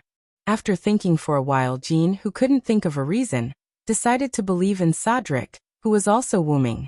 After seeing Jean agree, Wu Ming smiled. Then he said to Jack, how about it? Have you thought about it? Your body hasn't fully recovered yet. It must be very disadvantageous for you to go against us. Wu Ming looked at Jack, whose body was wrapped in bandages, and saw at a glance that Jack's injury caused by Wu Ming hadn't recovered yet. I refuse, big brother. What are you talking about? We are enemies now. Jack's innocent face looked at Wu Ming expressionlessly. Is that so? Is that your answer? Wu Ming closed his eyes and said, then, I will completely defeat you. Wu Ming opened his eyes and red vertical pupils appeared in his black pearl-like eyes. The shiny silver armor was instantly donned. Wu Ming held his knight's sword and rushed towards Jack in an instant. Jack also came prepared this time. At the moment Wu Ming moved, he also jumped back and threw a child out of the darkness. Wu Ming held the child, looked at Jack who jumped on the roof and began to retreat, and quickly handed the child to Jean. Jean, I'll leave him to you. No problem, don't worry, go after him. After Jean took the child, Wu Ming looked in Jack's direction. Jack jumped onto the roof, looked at Wu Ming, and began to jump from house to house. Meanwhile, Wu-ming stomped the ground with his right foot, releasing a large amount of mana. With Wu-ming's right foot as the center, spiderweb-like cracks appeared on the ground. Wu-ming directly charged into the sky, bursting toward Jack, who was constantly jumping on rooftops. What? Jack felt Wu-ming catching up. He turned around and couldn't help but exclaim in surprise. Jack hurriedly changed directions and jumped into the complicated and narrow residential streets in an instant, sprinting quickly. With Jack's dexterity, coupled with his aura-blocking ace skill, it was reasonable to say that escaping should not be a problem. However, a few arrows were shot from a distance in front of Jack's path. Now Jack couldn't slow down at all. If he slowed down, Wu-ming would catch up. But if he didn't slow down, the arrow in front of him would definitely hit him. There was a wolf in front and a tiger behind. Jack was on guard against Wu-ming catching up and waiting for him. While holding a dagger, he was ready to cut off the arrows. Just as Jack cut off these arrows, suddenly a special arrow that was twice as fast as the previous arrows burst toward him. Jack was just about to use his dagger to hit the arrow when Wu-ming, who was behind him, shouted, "Don't even think about it." Wu-ming gathered his mana on the meteor silver sword, held the hilt with a backhand grip, and threw it out like a javelin. Jack knew that he couldn't block this blow, so he could only use his dagger to block the sword's trajectory. Poochie! The arrow that burst out directly shot through one of Jack's legs. Because of the impact of the arrow, Jack's leg was directly broken. The broken part showed a golden state of spirit, and Jack fell weakly to the street. Jack looked at Wu-ming, who was chasing over, and no one knew what he was thinking. Wu-ming didn't launch an attack and just watched.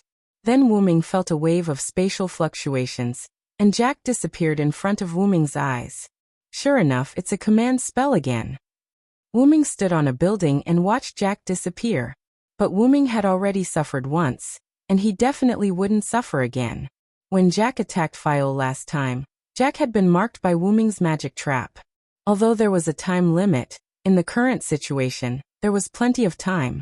As long as he wasn't far away from Wu-ming, he wouldn't be able to get rid of Wu-ming's pursuit. At this moment, the marked Jack in Wu-ming's eyes was like a lighthouse in the dark sea, very conspicuous. And in order to prevent Jack from being summoned away by his master with a command spell again, Wu-ming and Jean deliberately chose to act as bait in the central area of Tulifas. In the center of Tulifas, Wu-ming could almost perceive 80% of the area with Tulifas as the center of the circle. In this way, even if his master used a command spell to summon Jack away again, even if Jack led Jean away a little before, it wouldn't have much impact on Wu-ming's perception of Jack. In case of accidents, Wu-ming also prepared a tool to enhance the magic of intelligence. Of course, the premise of this series of conditions was that Jack's master was in Tulifas, otherwise Wu-ming couldn't do anything. According to Wu-ming's inference through his sword, Jack was seriously injured and couldn't leave Tulifas in such a short time. He could only kill people in Tulifas and dig out their hearts to replenish his magic power. Otherwise, as long as he accidentally encountered a black side or a red side servant, he wouldn't even have the power to protect himself. Sure enough, the mark on Jack's body moved to the opposite direction of Wu-ming's pursuit of Jack. It seemed that the other side had already discussed it. When they were defeated, they would run in the opposite direction.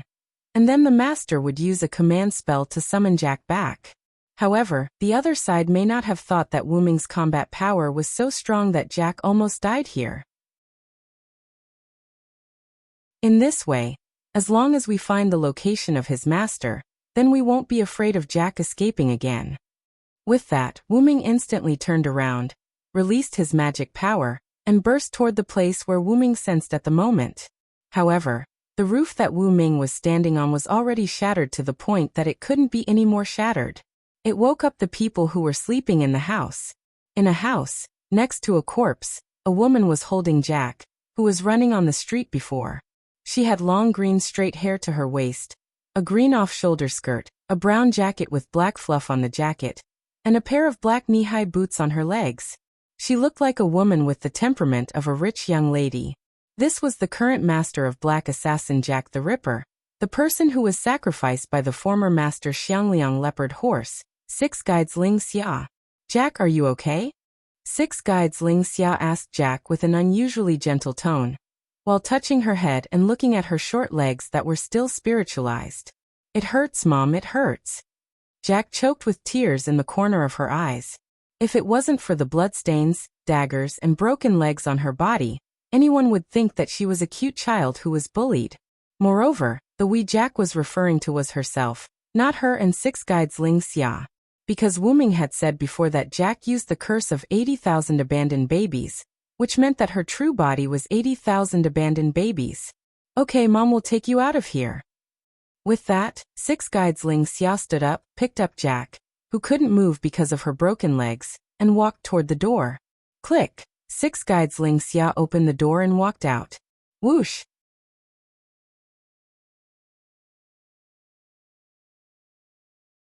Chapter 79. Poochie.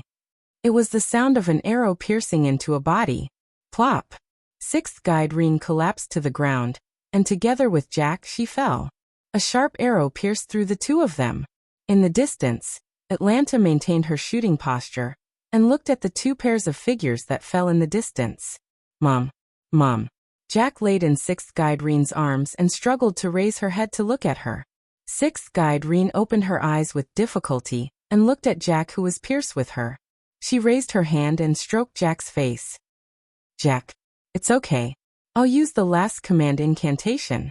Jack, even without me you'll be fine." A red light flashed, and the last command incantation in Sixth Guide Reen's hand disappeared. Then Sixth Guide Reen lowered her hand and closed her eyes. "Mom. Mom, whoosh. Poochie."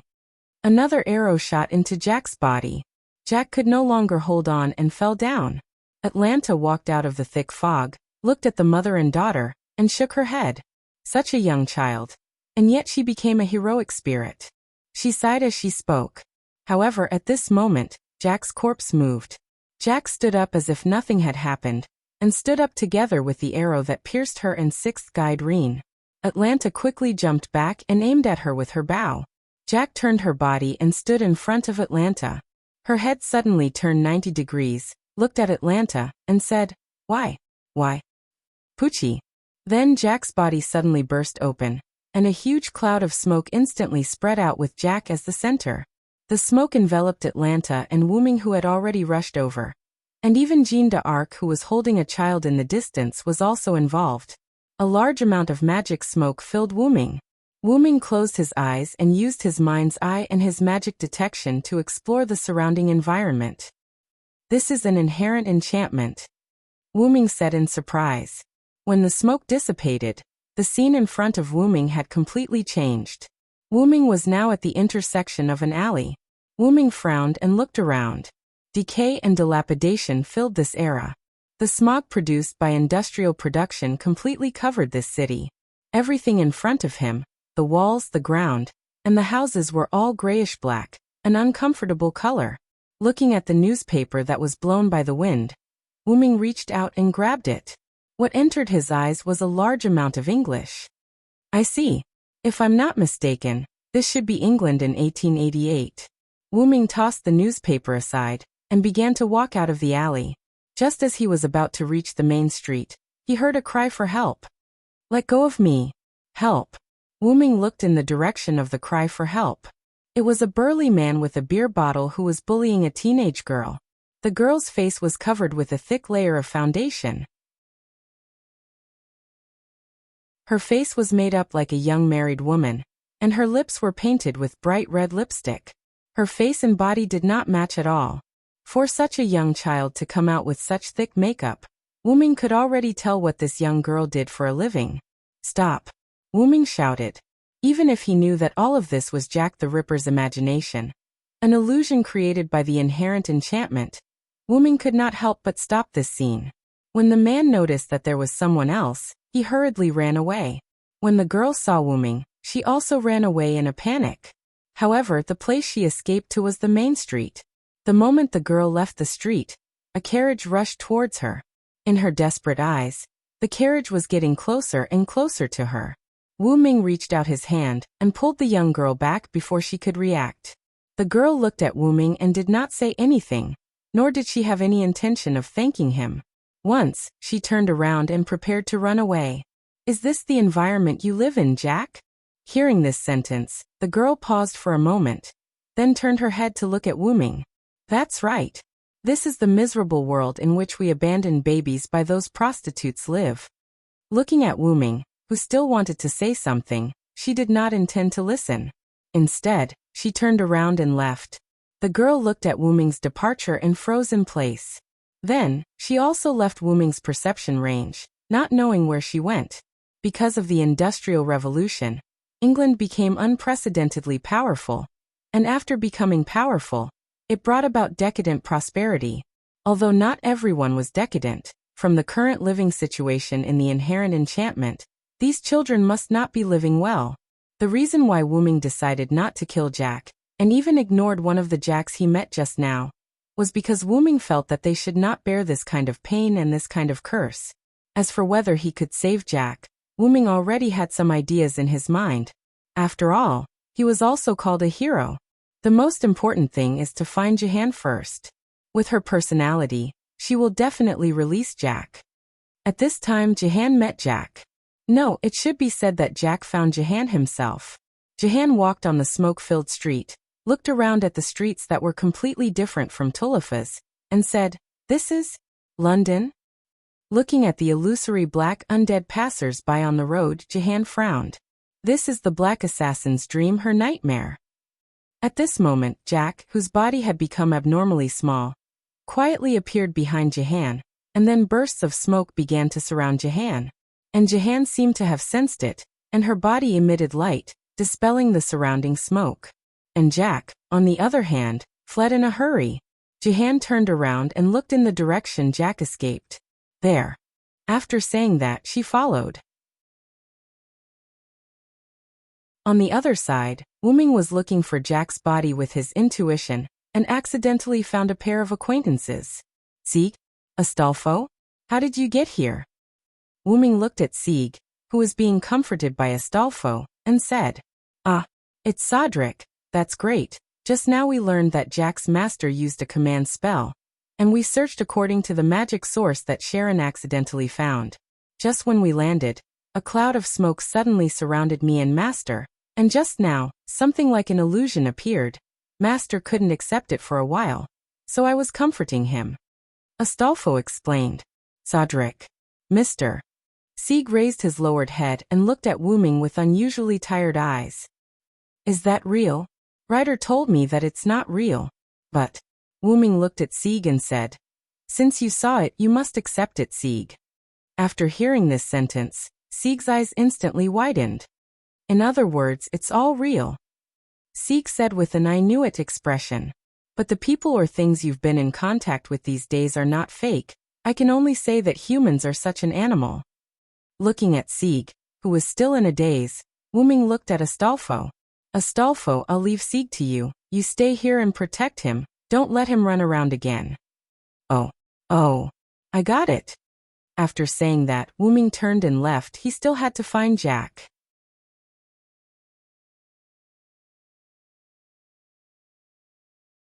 Chapter 80. Joan of Arc chased Jack until a dead end, where Jack could no longer escape. Joan of Arc looked at Jack, who stopped moving forward, and said, "What, you're not going to run anymore?" The young Jack looked at Joan of Arc, who exuded a holy aura, and said in fear, Are you not afraid of Jack the Ripper?"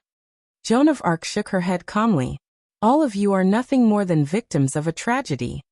Jack was also relatively calm. With a wave of her hand, several children appeared in the smoke around them. They were boys and girls. The oldest was about 11 or 12 years old, and the youngest was about 4 or 5 years old. These children began to ask Joan of Arc for help. "Joan of Arc, Lady Joan of Arc, Lady Joan of Arc, please save us. I'm counting on you. Save poor Jack." They raised their hands and moved in the direction of Joan of Arc like a group of ghosts. Joan of Arc said without changing her expression, "I can't do it." In an instant, these children stopped their actions and looked at Joan of Arc with their eyes wide open. "You have been absorbed by the legend of Jack the Ripper." Then Joan of Arc's right hand began to glow. "Even if I can beat you down, I can't save you." Looking at the children who retreated with wide eyes, Joan of Arc continued, "You should understand now. The swelling hatred and the despair of the victims have changed you and turned you into the legend of Jack the Ripper. The young Jack's body retreated in disbelief with a look of despair on his face. Joan of Arc raised her hand and looked at Jack. At this moment, an arrow was shot at Joan of Arc. Joan of Arc retreated abruptly, and the light on her hand disappeared. Joan of Arc looked at Atlanta, who was standing on the roof next to her, and said, "What do you want to do, Red Archer?" Atlanta jumped in front of the children, protected the children, and then pointed her bow at Joan of Arc. "That's what I want to say. What do you want to do? These are all children. Innocent children. These children aren't even evil. They're just sacrificial lambs. They are sad souls crushed by the structure of the world," Atlanta said with a ferocious expression. "If you want to kill them, then I won't let you off." Jean looked at Atlanta and said with a firm and serious expression, "You should also understand that if these children are alive, they will only have more companions." "Shut up. Returning the soul is salvation." "What kind of salvation is that?" Atlanta roared. Then he shot an arrow filled with anger. He didn't know if it was because of anger or Jean's technique, but Jean just tilted her head slightly and avoided the arrow. "Then let me ask you. You chose to hold the holy flag on the battlefield instead of drawing your sword. Isn't it because you don't want to kill? Isn't it because you don't want your hands to be stained with blood?" Atalanta asked. "What do you think, Red Archer?" Jean said thoughtfully. "Do you think that because I didn't use my sword, I didn't stain my hands with blood? Ever since I decided to participate in that war, my hands have been stained with blood. It was also because of Sodric who helped me share the blood that I was called the Saintess by later generations. If you really think so, you are not the Saintess at all." Atlanta was angry again. "Because of this, I never thought of myself as the Saintess," Jean said naturally. "What?" Atlanta was a little surprised. "That's right, Atlanta." "Who?" Atlanta's arrow pointed to another place. Wu Ming slowly walked out of the dark street. "It's you?" Atlanta looked at Wu Ming nervously. After all, Wu Ming's combat power was not to be underestimated. The Red Side servants saw the starlight pillar in the sky garden of Semiramis that day. "I'm not some general who saved the country. Those titles were just given to us by our descendants. Just like Vlad, he was slandered as a vampire, and now he really is a vampire. Just like Jack, he was turned into the Ripper. This is the tragedy of a heroic spirit," Wu Ming said to Jack. Jean just wanted to end the war, to end this evil. It was only because the Lord said that Jean couldn't stand it anymore that Jean joined the war. And Wu Ming also joined the army because he was worried about Jean. Jean was more and more like a saintess by the Lord's revelation, but Wu Ming was different. Except for saving the country, Wu Ming had been doing things his own way. Sodric had the adventurer skill, which showed how unstable Wu Ming was. Then Jean spoke again. "This is the world of their memories, just a fantasy born of residual thoughts. Do you want those children to suffer in this ambiguous world forever, Archer? So, please get out of the way." Jean's eyes were full of light, and Atlanta flinched. She put down the bow in her hand. "But I refuse," Atlanta said as if she was holding back. "If I refuse them, if I refuse these children, then who can love them again? Your God." Atlanta looked at Jean fiercely. "I will never let you kill them, ruler." However, at that moment, one of Jack's avatars, the blonde girl that Wu Ming saw before, slowly walked toward Jean. "Is there no other way? Do you really want to kill us?" Jean lowered her head, and the bangs in front of her covered her eyes, making people unable to see Jean's eyes. But in Wu Ming's view, Jean must be very uncomfortable. "Enough, Jean." Wu Ming walked behind Jean and said, "You've done enough. Leave the rest to me." Jean looked at Wu Ming in confusion. It seems that Wu Ming doesn't mean to kill Jack for her. Then what is it? Does Wu Ming really have a way to save these children who have become Jack the Ripper? After that, Wu Ming walked in front of Jean and turned into the blonde girl looking at Wu Ming. "You are the resentful spirits absorbed by the legend of Jack the Ripper. Strictly speaking, you are also Jack the Ripper. In other words, you have your own Valhalla." Then Wu Ming stretched out one of his hands, which exuded a star-like light. The other children began to merge with the blonde girl. After the girl in front of him merged with other children, she changed back to Black Assassin, the white-haired Jack. Wu Ming touched Jack's hair with his hand, closed his eyes slightly, and smiled. I will let you get rid of the legend of Jack the Ripper. Please believe me. After Jack froze for a moment, he looked at the gentle big brother in front of him and nodded heavily. Okay.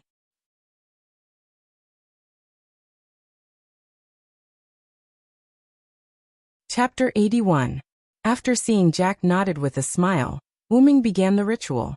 He closed his eyes, and the glowing hand that touched Jack's hair shone brightly, instantly drowning the surroundings, making Jean and Atlanta unable to open their eyes.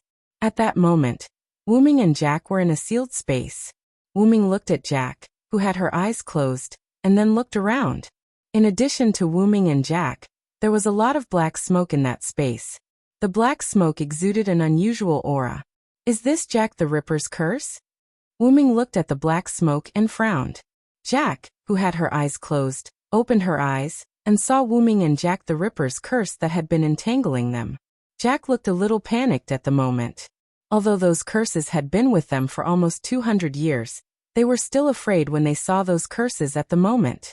Wu Ming stepped forward and hugged Jack, saying softly, "It's okay, Jack, I'm here." Jack didn't know why, but after hearing Wu Ming and the others' words, she calmed down and felt that those curses were not so terrible. Because of resentment, you became a collection of resentment, but because you were absorbed by Jack the Ripper's curse, you had to become Jack the Ripper, unable to reincarnate, and have been cursed. Jack looked at Wu Ming in confusion, not knowing what Wu Ming meant. Wu Ming touched Jack in the other's little head and continued. So if someone takes your place to bear Jack the Ripper's curse, doesn't that mean you're liberated?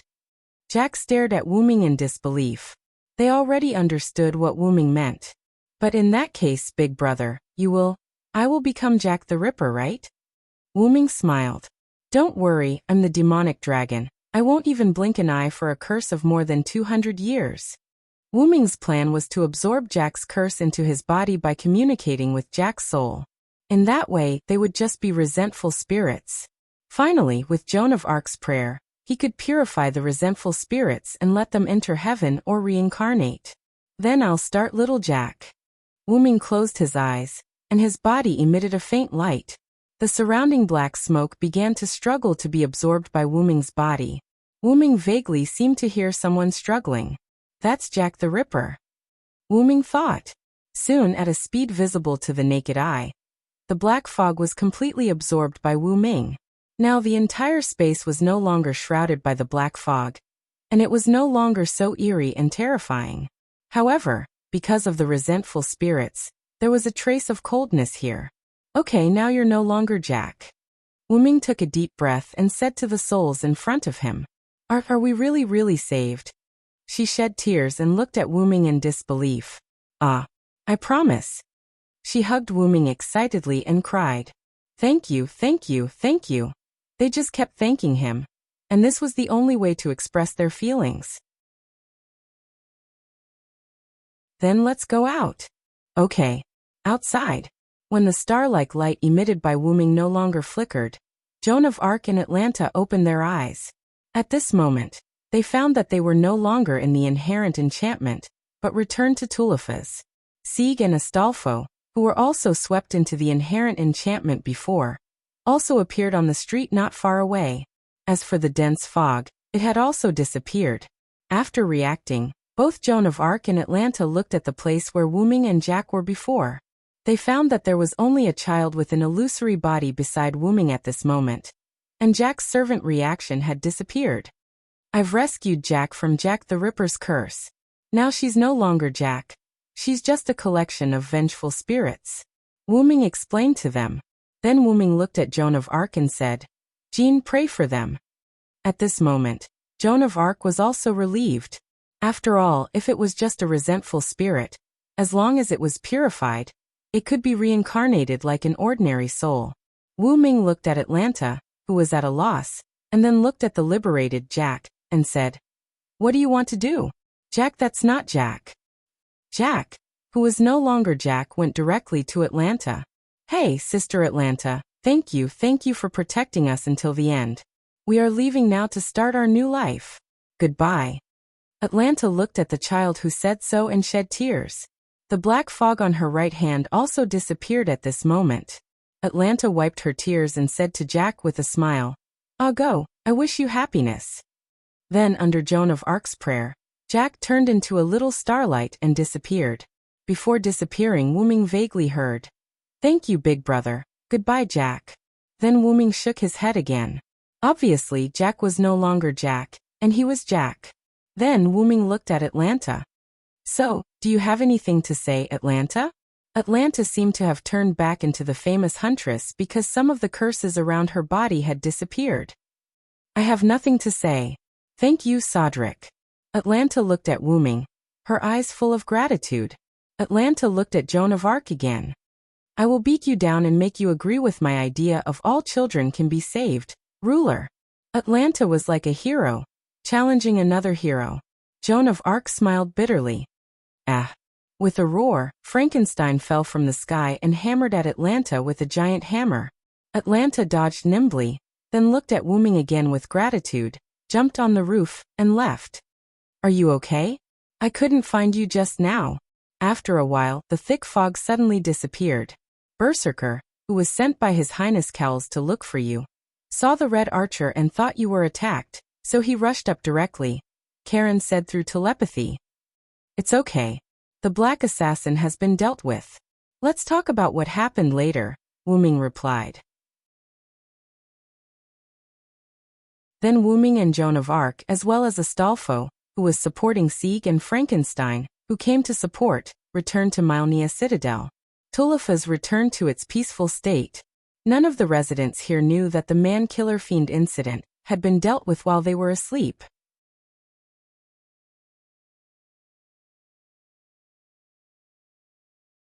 Chapter 82. The next day, noon, Myrenia Citadel conference room. Because they dealt with Jack the Ripper at night, it was almost midnight by the time everything was settled. Therefore, they decided to schedule the meeting at noon. Fiore sat at the head of the table and looked at the people sitting on both sides. Wu-Ming, Jean, Sieg, Astolfo, Collins, Sharon, Gold, Lion, Jelly, and Mordred. Because they were going to discuss the final strategy for the Sky Garden. Lion, Jelly, and Mordred arrived very early. Because Frankenstein was still a berserker, he didn't participate in this meeting. Black Assassin, Jack the Ripper's matter is finally settled. I would like to thank Miss Jean and Mr. Sodlek. Because she couldn't move, Fiore only slightly lowered her head to express her gratitude. This is also my responsibility as the ruler.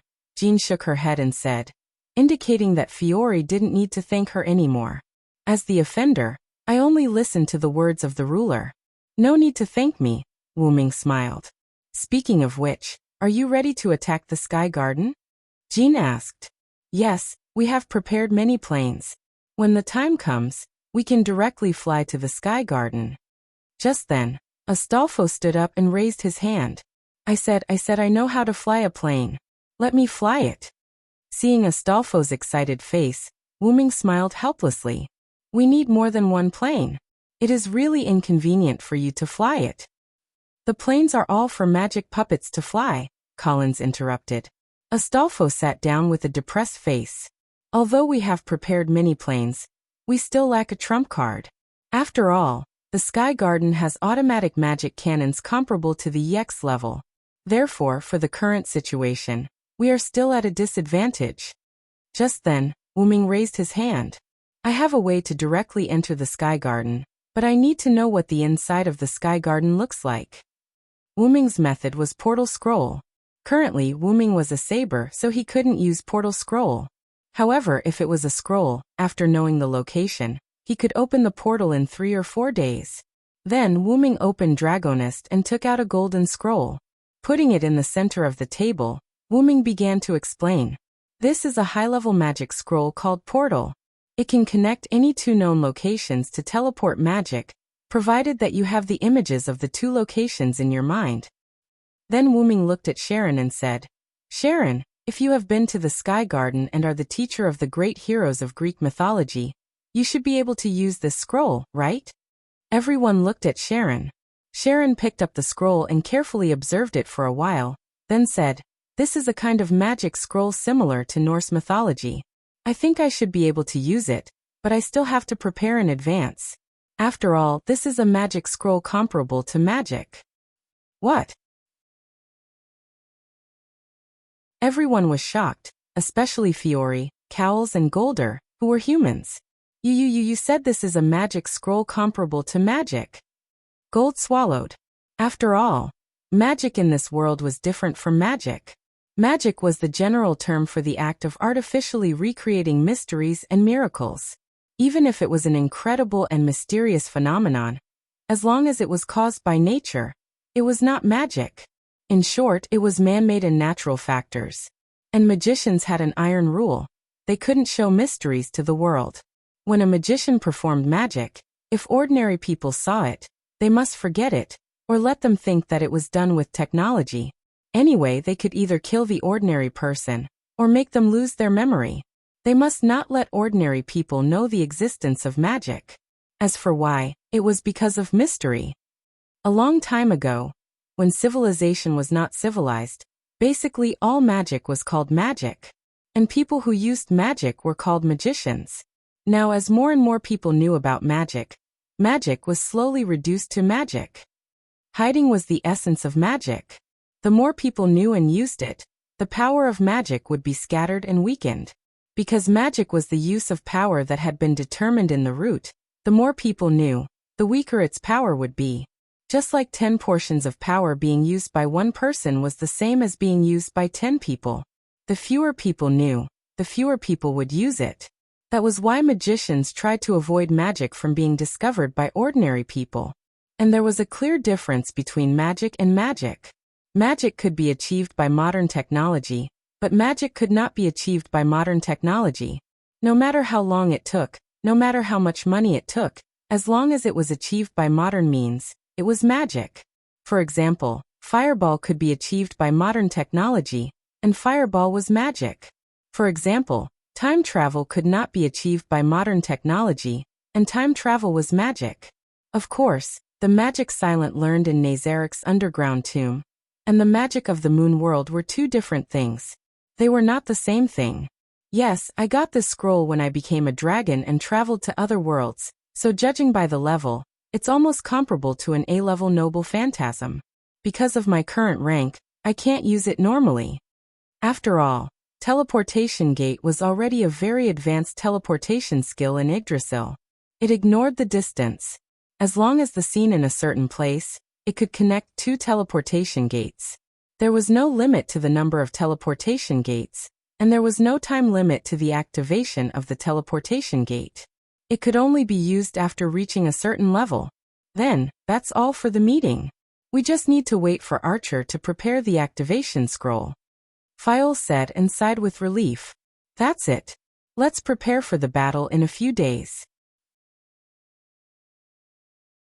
Wuming stood up and said. In the corridor, Wuming and Joan of Arc walked side by side. No one spoke. They all wanted to quietly enjoy this temporary encounter. After all, Wuming aside, Joan of Arc will return to her Hall of Valhalla after the Holy Grail War. Hey Sodric. You must win the battle in a few days. Yeah. It was just a few short sentences, but the feelings contained within them were boundless. While the two were enjoying this brief moment, Mordred caught up from behind. Hey, Villa, let's go eat. Ah, Wuming made a strange sound. Why do you suddenly want to eat with me? Wuming looked at Mordred and asked in confusion. It's not because Master said he wanted to go back to the tomb to prepare. I don't want to go back, and I haven't had a big meal in this city yet. Let's go. After saying that, Mordred used her slender arms to wrap around Wuming's neck, wanting to take large strides forward. Wuming looked back at Joan of Arc helplessly and apologized with his eyes. Joan of Arc was taken aback, but after she reacted, she said softly, Sodric, enjoy your meal. Then Joan of Arc turned around and left.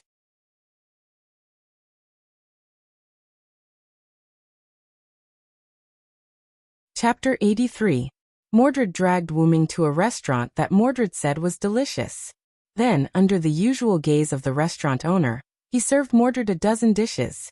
Wuming, on the other hand, ordered a few dishes symbolically, and then looked at Mordred, who began to gorge herself, and could not help but mutter softly.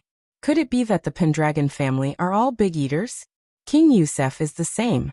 He usually eats a lot, but Leah eats even more. Now Mordred is eating so much. I'm starting to wonder if the Pendragon family has two stomachs.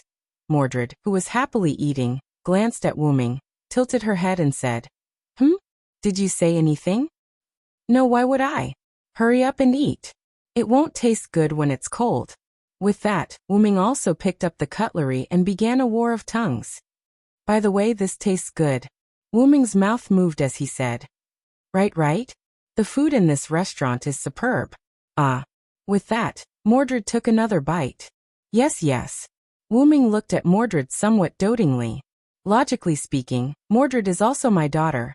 Because Morgan Lefrey wanted to create an invincible weapon to help her seize the throne of King Arthur, Morgan Lefrey also collected Wuming's bloodline, and mixed her bloodline with Artoria's and Wuming's bloodline to finally create Mordred.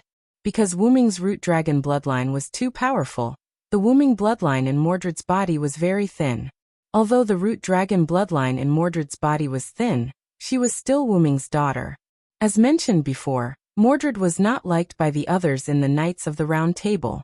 Only Wuming approached Mordred with the intention of avoiding the tragedy of King Arthur's son destroying Arthur's dynasty. After all, Wuming knew the legend of King Arthur. But as the days passed, Wuming found that Mordred's personality was too simple, like a child who had just been born for a few years. Moreover, Mordred had a great admiration for King Arthur. In addition, Wuming's previous encounters with Skaha, Maeve and Cuchulainn did not match the characters he knew. Wuming's understanding of Skaha was that he was a cold and indifferent godslayer, who could not abandon talented people. But Wuming's master was like a big sister next door. Of course, that was her state outside of training and battle. As for Maeve, legend had it that she was a wanton young woman, an arrogant and intelligent woman. But Wuming's Maeve was somewhat arrogant, but her character was not wanton. Then there was Cuchulainn. Legend had it that Cuchulainn was a warrior with a fiery temper, and was extremely cruel. He often violated the agreement, and killed several people in sneak attacks. Wuming's Cuchulainn was a pure warrior and was not cruel. As for violating the agreement and killing people by sneak attacks, Wuming felt that it was even more ridiculous. Wuming's Cuchulainn was not that kind of person. This led Wuming to seriously suspect that the legends of this world were seriously inconsistent with the legends he knew. So Wuming no longer used the characters he knew. Wuming began to treat them as unknown people. In the subsequent contact with Mordred, Mordred seemed to have discovered that she had a connection with them, so she often avoided Wuming. This led to the relationship between the two of them being good and bad. When they were bad, they would speak ill of each other and fight with each other. When they were good, they would play together and eat together. Although Mordred also wore a helmet when eating, which was worth complaining about. Wuming shook his head and looked back at Mordred, who was happily eating, and smiled. What's wrong? Why are you suddenly smiling? Mordred looked at Wuming, who was smiling. Wuming picked up a fork and took a bite of the beef. Enjoying the juicy beef, he replied absent-mindedly. Nothing, I just thought of something happy. That's strange. Mordred did not look at Wuming and resumed her hunt for food. At this time, the door of the shop was opened and a pair of figures walked in. Mr. Sodric and Red Saber. Wuming and Mordred looked at the door, and saw Sigastolfo standing there looking at them. Mordred said unhappily, What's the meaning of "and Red Saber"? I feel like I'm hooked up with him. Damn it. Despite Mordred's words, she did not get angry and continued eating. Sigastolfo, on the other hand, stood there and smiled awkwardly. Wuming immediately said, Since you're here, let's have a meal together. After a while, the shop owner served the dishes that Sig and Astolfo ordered. However, Sig and Astolfo did not eat and seemed to have something to say. What is it? Just say it. Sig hesitated for a while and looked at Wuming. Mr. Sodric, do you think there is a correct existence in human history? Wuming put down his utensils and wiped his mouth with a napkin. Is it about Jack the Ripper? Yes, although it's not all of human history, but... Sig seemed to recall the scenes that he saw in Jack the Ripper's relic, the Dark Mist City. He did not say anything else. So Mordred, what do you think about this? Wuming did not answer Sieg directly. Instead, he asked Mordred. Huh? Why are you asking me all of a sudden? Mordred raised her eyebrows and looked at Wuming. Mordred said as she chewed on the food in her mouth. Humans are humans. They can be good or evil depending on the situation. At the end of the day, they are just a group of slightly smarter beasts. Then, she picked up a piece of pastry with a fork and put it into her mouth. They will only act under the influence of their own selfish desires. They will forget the kindness they received, but they will never forget their hatred. The value of protecting them is not even worth a copper coin. Mordred did not care about Sieg's eyes that were getting more and more confused. That's not it. Humans are more interesting this way. That's why Astolfo refuted. However, Mordred did not care and interrupted him. What about you? What do you think? Sieg thought for a moment and said, I think I like humans, at least before I knew about assassin. What about now? I don't know. I always thought that protecting was the right thing to do. But now, whether this choice is the right one, I don't know. Looking at Sieg, who lowered his head, Wuming smiled. Then I'll congratulate you first, Sieg. Sieg and Astolfo looked at Wuming in confusion. Because you have the right idea, Sieg. Wuming looked at Mordred. His gaze made Mordred uncomfortable. Then he looked at Sieg. Let's not talk about whether what you are protecting is the right thing to do. At least you have the right approach. Regardless of the outcome, at least your starting point is good. Wuming took a sip of water and continued. For an android like you who has just been born, this is already a very good thing. Then Wuming looked at Mordred, who had finished his meal, and signaled with his eyes. Mordred understood. He stood up and walked to the door. Wuming also stood up. They were about to leave. You still have a lot to learn, Sieg. At least I can tell you that there is nothing wrong with protecting humans, but you have to distinguish between those who are worth protecting and those who are not. Mordred walked out of the restaurant, and Wuming followed closely behind. Wuming also left a sentence for Sieg. Only by protecting what is worth protecting can you live up to that heart of yours. At this moment, Sieg seemed to understand something, but also seemed to not understand something. In short, he no longer felt as tired as before. Oh yeah, help me pay the bill. Wuming's voice came after he walked away. Then Sieg and Astolfo fell to the ground and could not get up again. You're tuning in to the Echoes of the Heart YouTube channel. Don't forget to subscribe and join us on this journey to catch the most captivating stories.